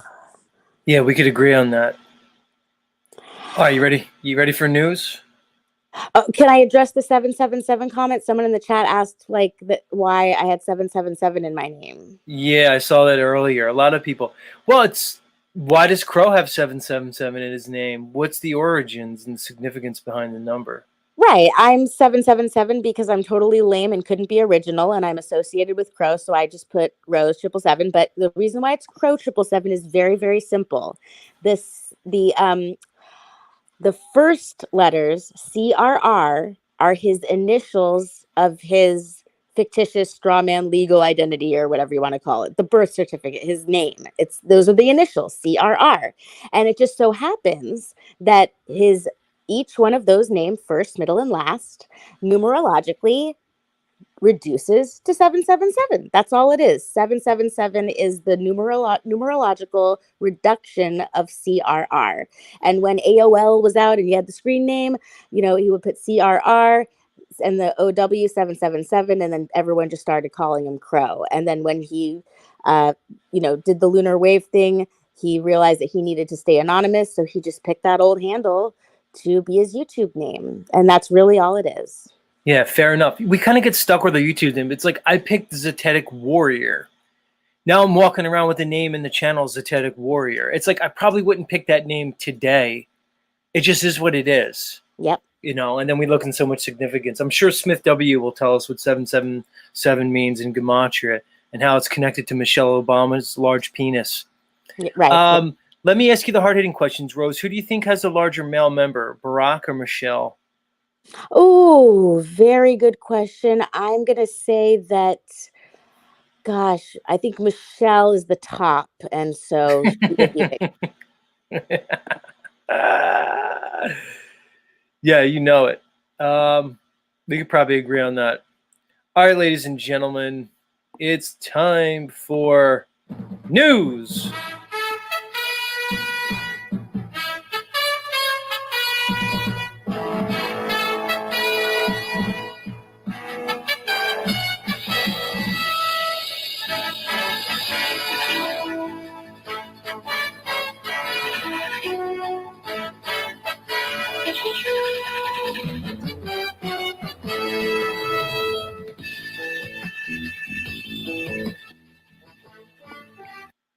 That's right. Today's top story from CNN: the U.S. is mounting a frantic effort to head off a wider Middle East war. U.S. leaders are mounting an urgent effort to prevent Israel's war against Hamas and a resulting civilian catastrophe in Gaza from escalating into a widening regional conflict that could snowball into an even greater geopolitical crisis after this month's horrific attacks. I don't know. It's funny how you guys put that in there about the potential snowball into even greater geopolitical crises. I mean, I don't know. One might wonder, is that the whole purpose of this situation going on there? It kind of seems like the dominoes are stacked up. You know what they say, Rose? Once you stack the dominoes up and they're ready to fall, you just got to really tip that first one over. And then you could potentially see the entire world in a conflagration. Your thoughts, Rose, on a potential World War III? I don't really want to call it World War III because I feel like that's just part of the agenda to inject the idea like neuro-linguistic programming. I just look at it as maybe Act 3 on the world stage of the clown show. I think that all of this is pre-planned and happening on schedule and most likely according to the sky clock as usual, as they have done for millennia. And I think that everything that we're being shown is for the next step. So even though it might seem like the big deal of today, just like George Floyd and Ukraine and COVID and everything, it seems like, oh, this is the big one right now. But people have no idea that this is like pulling at people's emotions. Of course, people are dying, but they don't care. It's just collateral damage to the ruling elite. So whatever is going on or whatever we're supposed to be thinking about this stuff, it's just one domino. There's another domino coming. And in my opinion, the iron-fisted control is going to have to do with controlling and interfacing with our biofields and technology that they don't want people to know about, that I should not get into because you will be striked. Gotcha. A couple things I wanted to jump off on. One, I agree with what you said about, they call it World War III, but the reality is Has war ever ended?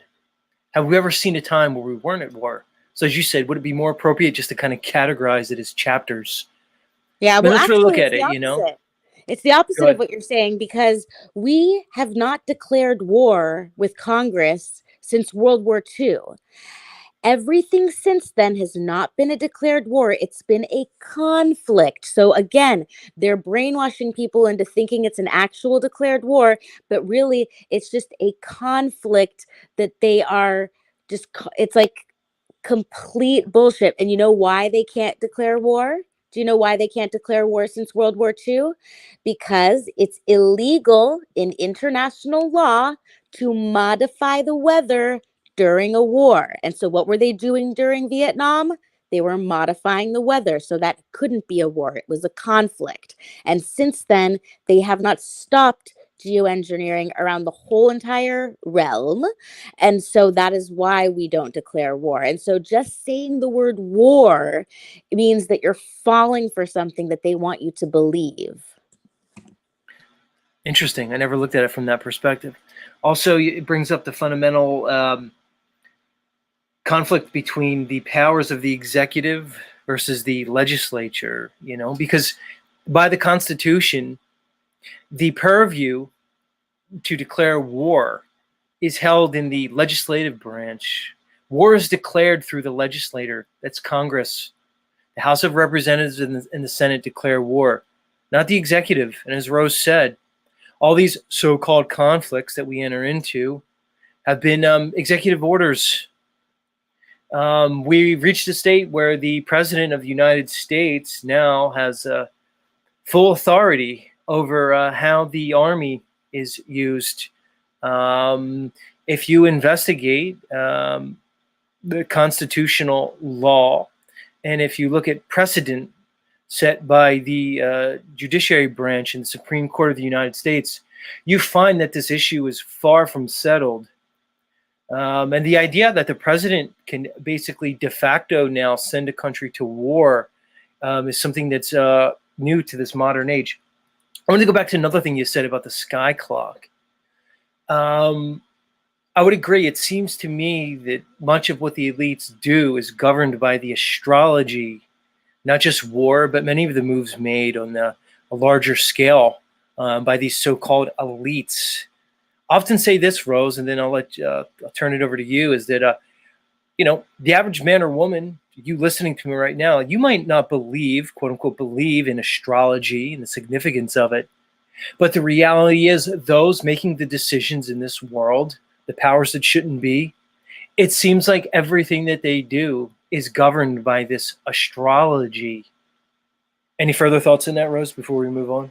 Yes, I would love to address that because I am one of those people that would look at the idea of a horoscope as just a way for people to be so self-centered and obsessed with their own personalities. Oh, like that Doug Stanhope joke, like, why can't you take accountability? Don't say, oh, that's the Taurus in me coming out. Just admit you're a fucking asshole. You know, so the idea of the sky clock, the way I will explain it in the most succinct way is try not to think about like magic stars that are affecting you and making you all special. Think about it like the seasons. You can't deny that in March is the spring, new beginnings, new babies are born in the wild, all of the plants grow, the flowers bloom. And then when it gets cold, then things start to die and we need to experience a renewal. Maybe there's not as much strawberries and fruits. And so unfortunately, we have to kill things. And as the sun declines, we are going into the hell where we need to kill to survive, or we need to preserve and, you know, bulk up to survive.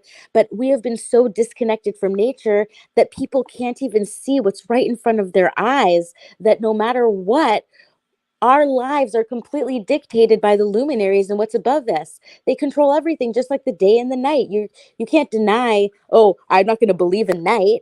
It happens whether you like it or not. And every single day, the sun is going to come up exactly at the time it's supposed to.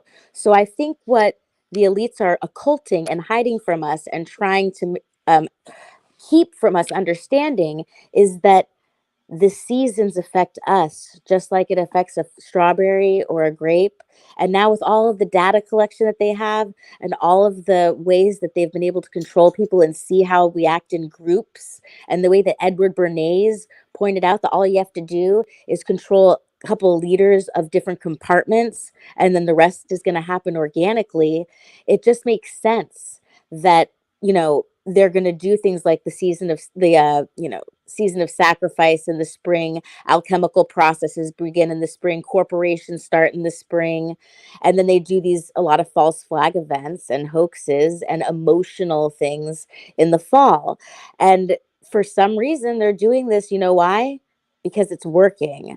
So whether or not it's true, they'd certainly believe in it, and that's what they're going by. So for us to be knowledgeable of how they're trying to unfold their plans, in the same way, if you're not a Christian but you think that but like there's like Satanism and stuff, you might not believe in Christianity, but the people that are perpetuating those beliefs, they believe it. Or if you're not Christian, you can't deny that we're all being controlled by an ecclesiastical municipal court system which has a Bible in it, right? So it's not only about what reality is, it's about understanding what the enemy believes in as well.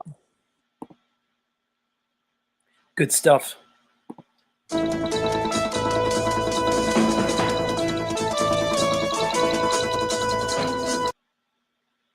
Suzanne Summer dies at 76. Barry Manilow, Viola Davis, Khloe Kardashian mourn the step-by-step actress, which I would disagree with this headline because she's more known for Three's Company. Although I do remember she was in the 1990 sitcom Step by Step. Rose, are you familiar with Suzanne Summers? Do you recall her as Chrissy Snow from the TV sitcom Three's Company? I'm so sorry, I don't. Yeah, so a lot of the listeners remember Suzanne Summers played Chrissy Snow in the TV sitcom Three's Company. She was loved by many. Tributes keep pouring in on social media following her death on Sunday. The actress, best-selling author, and entrepreneur died early morning Sunday, surrounded by her family. Summer's longtime publicist, somebody said in a statement announcing her death, she was 76. Her passing comes one day before her 77th birthday.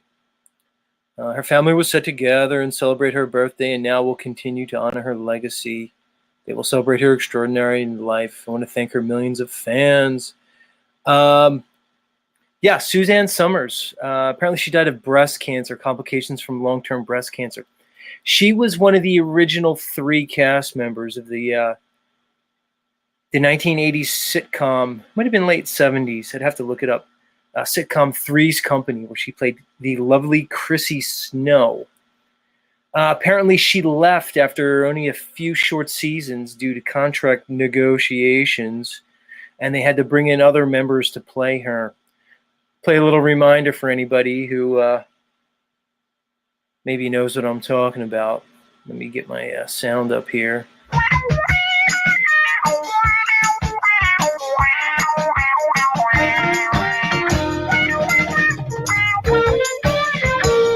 Come and knock on our door. Come and knock on our door. We've been waiting for you. We've been waiting for you. Where the kisses are hers and his, Three's Company too.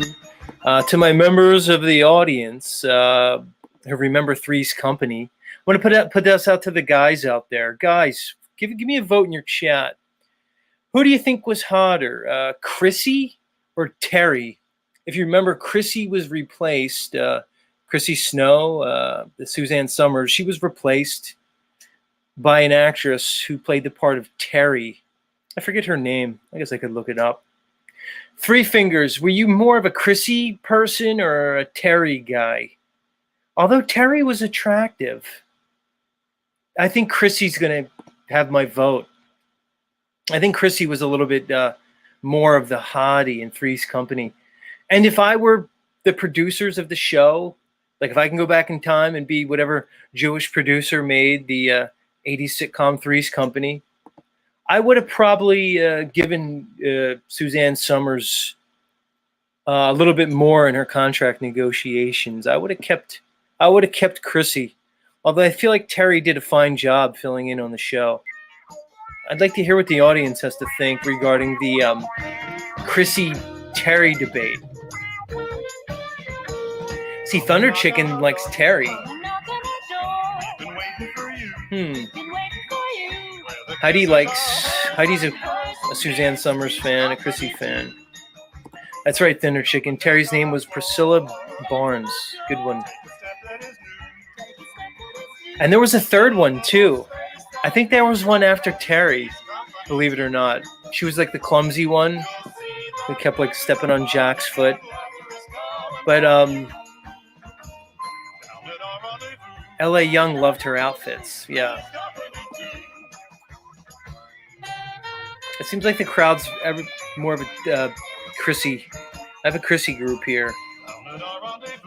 Down in our rendezvous, Three's Company too. Anyway, Rose, I recommend if you go in like old TV land, I'm sure you could find it. Just watch Three's Company, like every episode ever made. You won't be disappointed. It's kind of like Hollywood sitcom classic, sort of camp, sort of kitsch. I recommend it. All right. Usually I don't agree to, take time to look at media, but this is obviously a show that I've heard so many people recommend and talk about. And I don't know how I missed out on it. So especially since it's older, I'll make an exception and I will report back to you. Yeah, let me know what you think. Oh, my music messed up. See, I put my Three's Company on and I messed up my news music. I don't know why I didn't watch Three's Company. Like when I'd see it on the TV guide growing up, I maybe I like associated it with a show like Golden Girls or something, which was also a show I never really watched. But I was like an I Love Lucy kid. Yeah. You're not quite as old as me either. Like, I'm old enough, Rose, where like Three's Company, I can kind of remember it being a thing when I was very young. You know what I mean? Like, I was still young enough to remember when it was like in prime time before it was, in syndication and stuff as reruns. And Right. then it just kind of carried over. It was like shown on reruns and stuff, and I kind of got into it. It was one of those shows, and I'm sure a lot of people could relate with it. I would feel, Rose, have you ever felt third-party embarrassment from like watching a movie or a TV show, or third-party anxiety? They would always set up these situations in Three's Company that were like misunderstandings. So like the theme was about two women and a man living in an apartment in like California, which for the time was kind of like modern and maybe a little taboo, right? Like this guy living with these two women. But all the themes were around like these uncomfortable situations around like sex and just hijinks and things like that. And like as a kid, I would feel like embarrassed for the characters. It was one of those shows that kind of brought you in. I'd be interested to know what your experience is as you watch the show.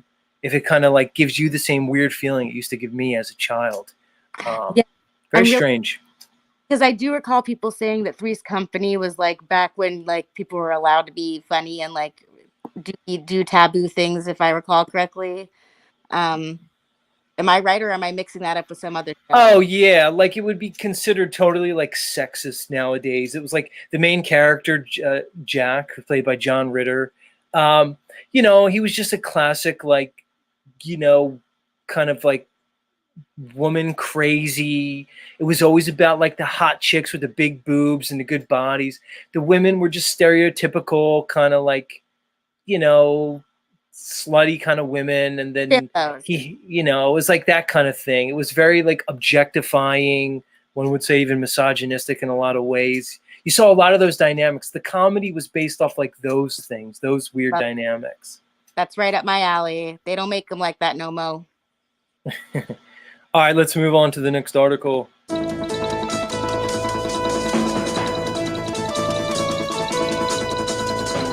It's from CBS News. General David Petraeus says Hamas's attack on Israel was far worse than 9/11. Retired General David Petraeus, who commanded America's wars in both Iraq and Afghanistan, knows from experience what Israel is facing in its war against Hamas. Sending an army, even one as powerful as Israel's, into the densely populated neighborhoods of Gaza.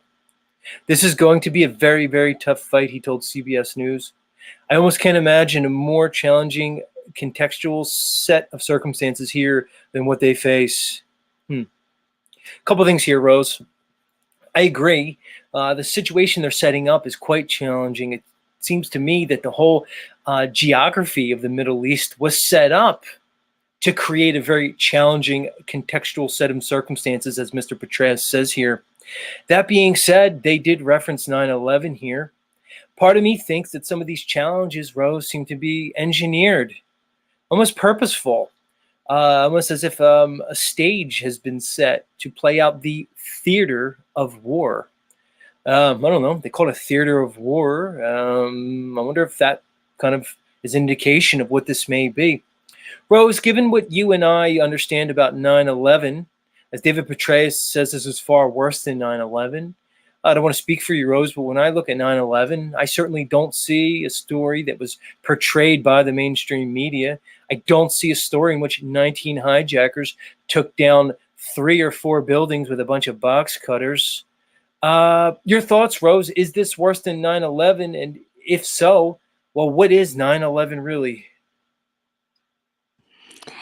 I think it's the Overton window. It's incremental steps for a long game. And the one thing that is the huge question that is so hard to grasp and figure out is if they have this long game going, how do they get all the players to play when they're not even going to be alive to see the end result? You know, it really makes you think. But setting that aside, I think that everything that we see that is presented to us on the 24/7 news cycle, so anything that's national news, especially conflicts, are pre-planned and scheduled for some greater purpose and agenda.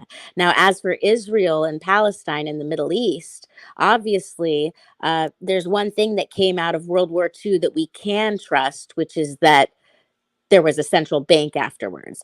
And so I think this all has to do with money. And upon the conclusion with that declaration they made about the creation of Israel, they told they told these Jewish people, we are returning you to your homeland. And then they told the same thing to the other side, the Palestinians, people that were native there, and saying, this is your land. They literally lied to both sides, telling both of them that it belonged to them. So they created the conflict. And people always say, oh, the conflict's never going to end. Oh, it's never going to end. And sure, over the past few decades, even I thought to myself, maybe they, when 9/11 happened, I was like, maybe they just need to wipe that petri dish clean because that conflict's never going to end. Well, guess what? There was a plan. And I don't know what's going to happen, but it's staged nonsense. It doesn't mean it's a hoax where nobody died. It's a false flag where certain countries are pretending to be against each other. But really what we're working toward, like I explained before, I'm sorry if I sound like a broken record here, but the purpose is that it's not countries against countries. There is a global corporate city state like the Vatican, the City of London, the Washington, D.C., and then people's names that we will never even know.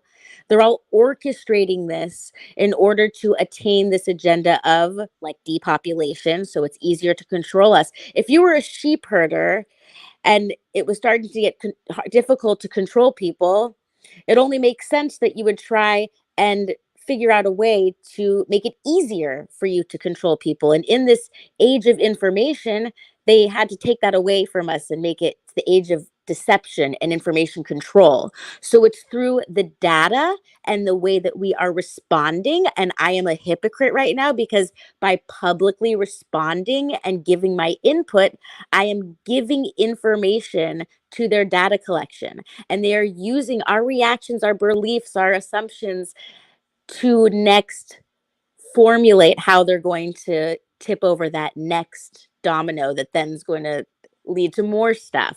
So the end goal is complete control, complete slavery. But it's going to be through our acquiescence. That there, it's not that there's no hope. We still have free will, but people have to learn to stand up and say no in order to stop any of it. Otherwise, it's just going to keep happening as they are planning.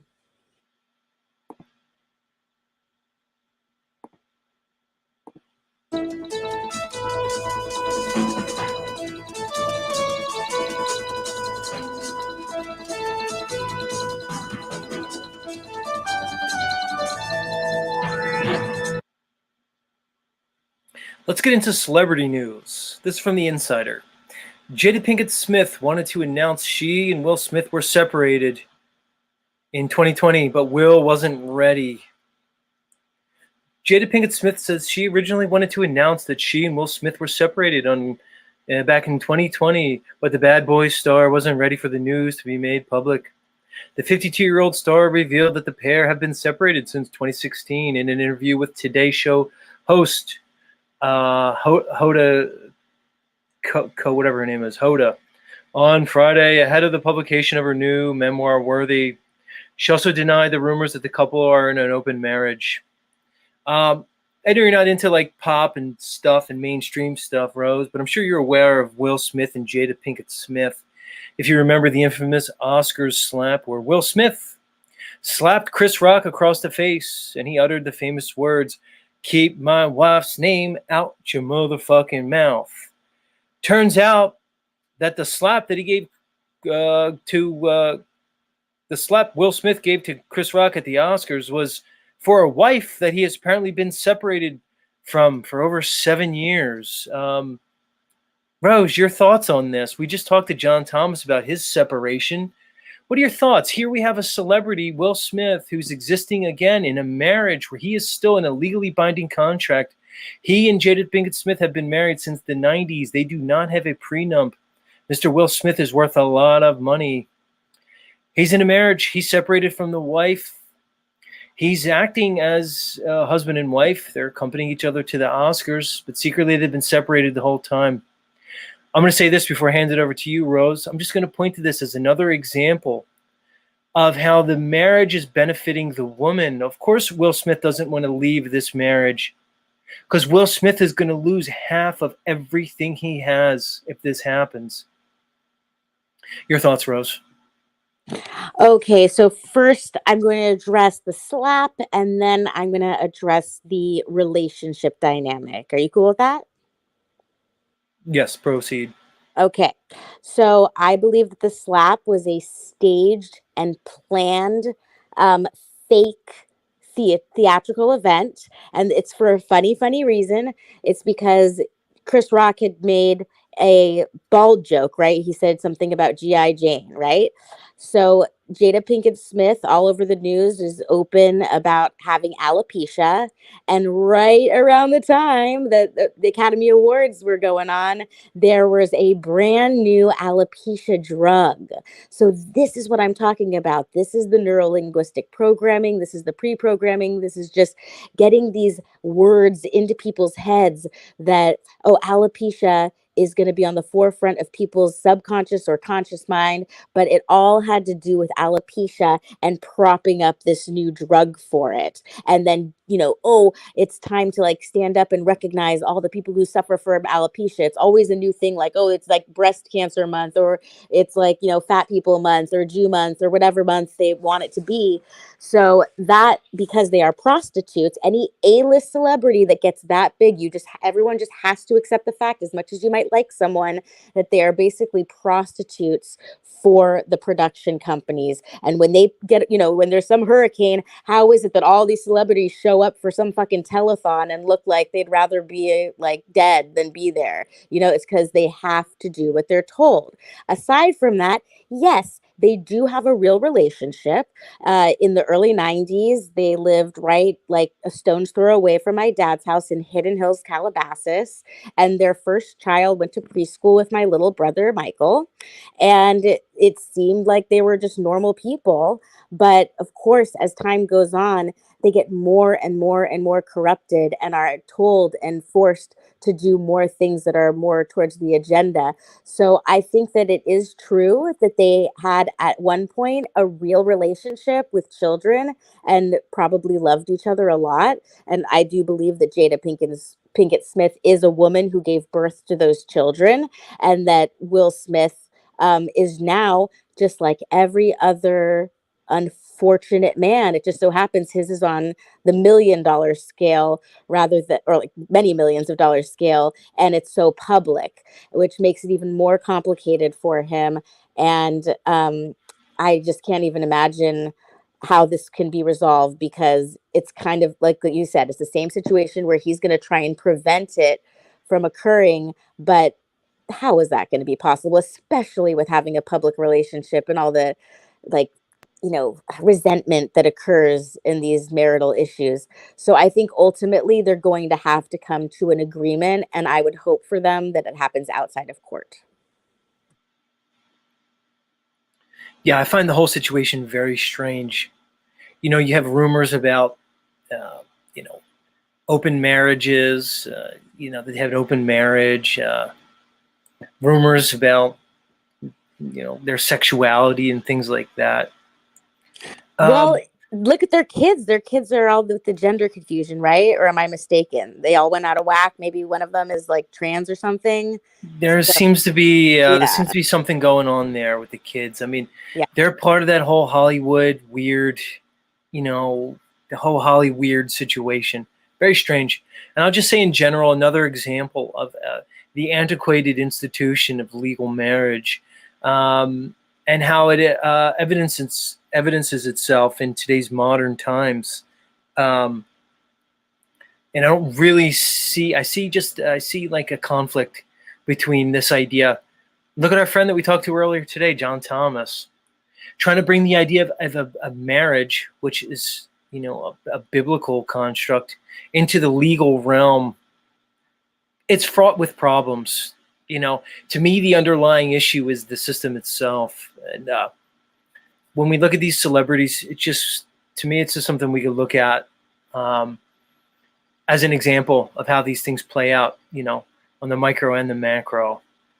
All right, everybody, Well said. that'll do it for today's news.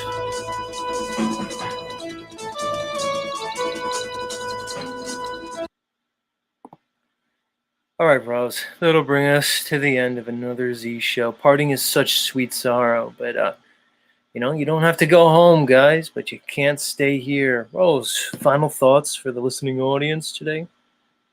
Zetetic Warrior, you're a treasure, and I totally appreciate you having me on.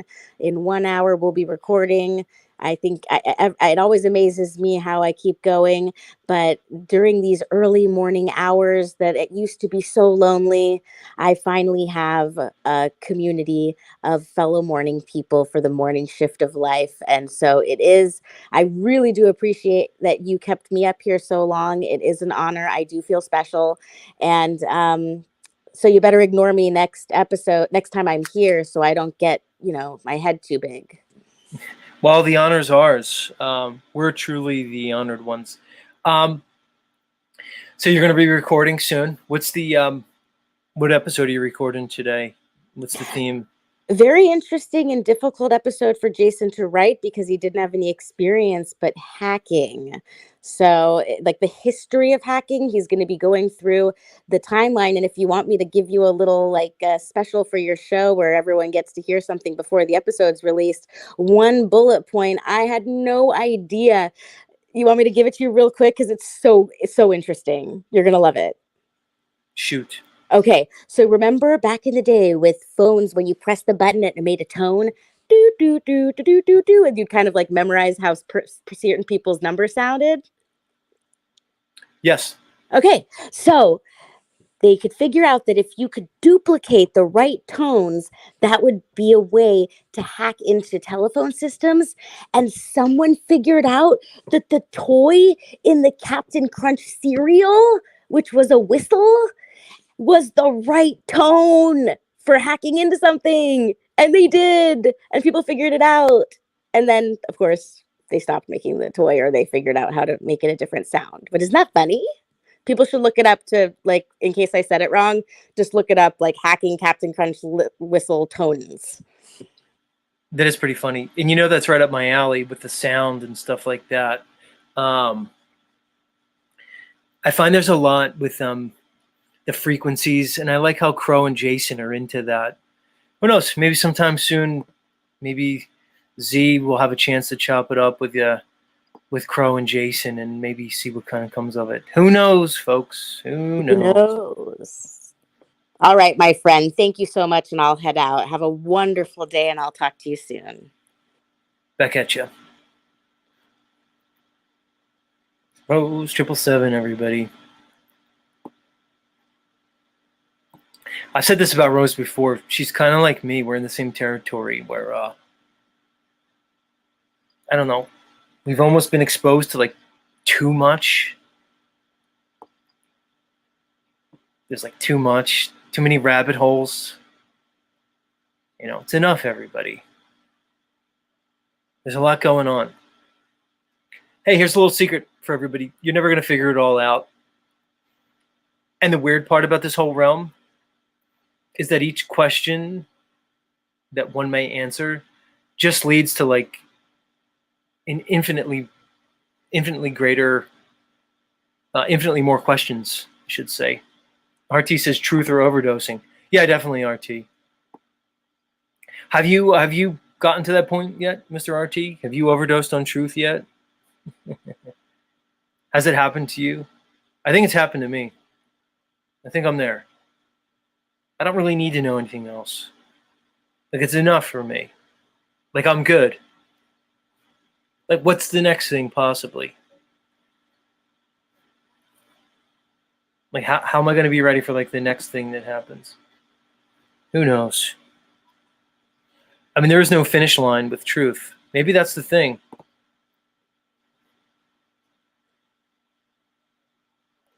Maybe like anything in life, ladies and gents, maybe it just comes down to balance.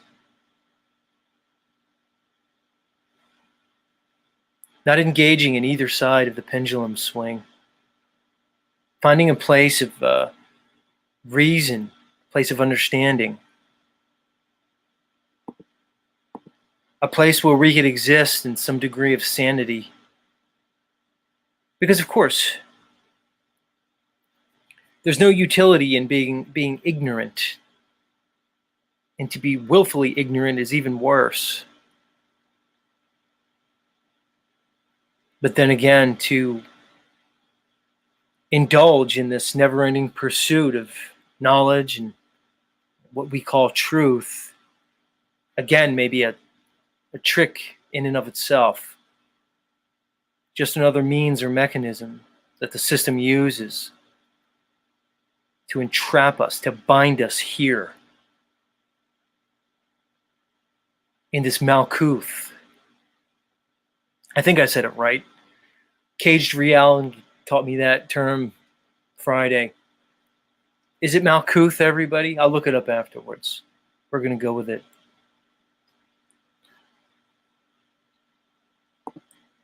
Do I need to Google it while everybody's here? Malkuth. See if Google. Malkuth means kingdom. It is associated with the realm of matter/earth and relates to the physical world. Wow. Thanks, Caged Reality. Did I say snafu earlier? I don't know. I've been streaming for like over 4 hours. But either way, Caged Reality introduced us to the term Malkuth. I believe it comes from the tradition of Kabbalah. If you look at things like the Tree of Life,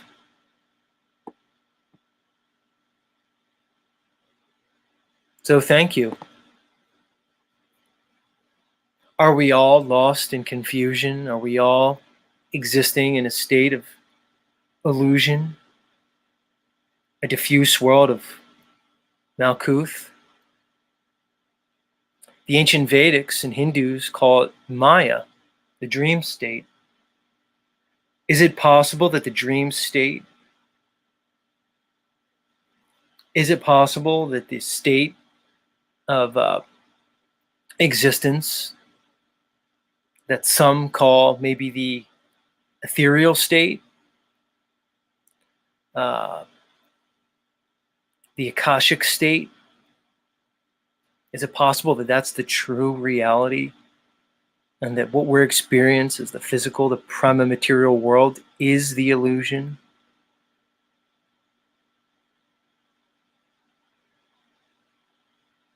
Begs the question.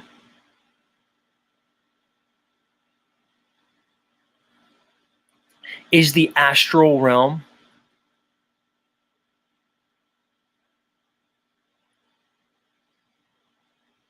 the source reality?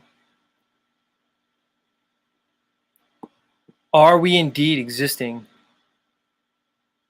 and involved and obsessed with the Malkuth? We're asking the hard-hitting questions here on Z Show. The kingdom of the realm of matter, the Malkuth. Interesting.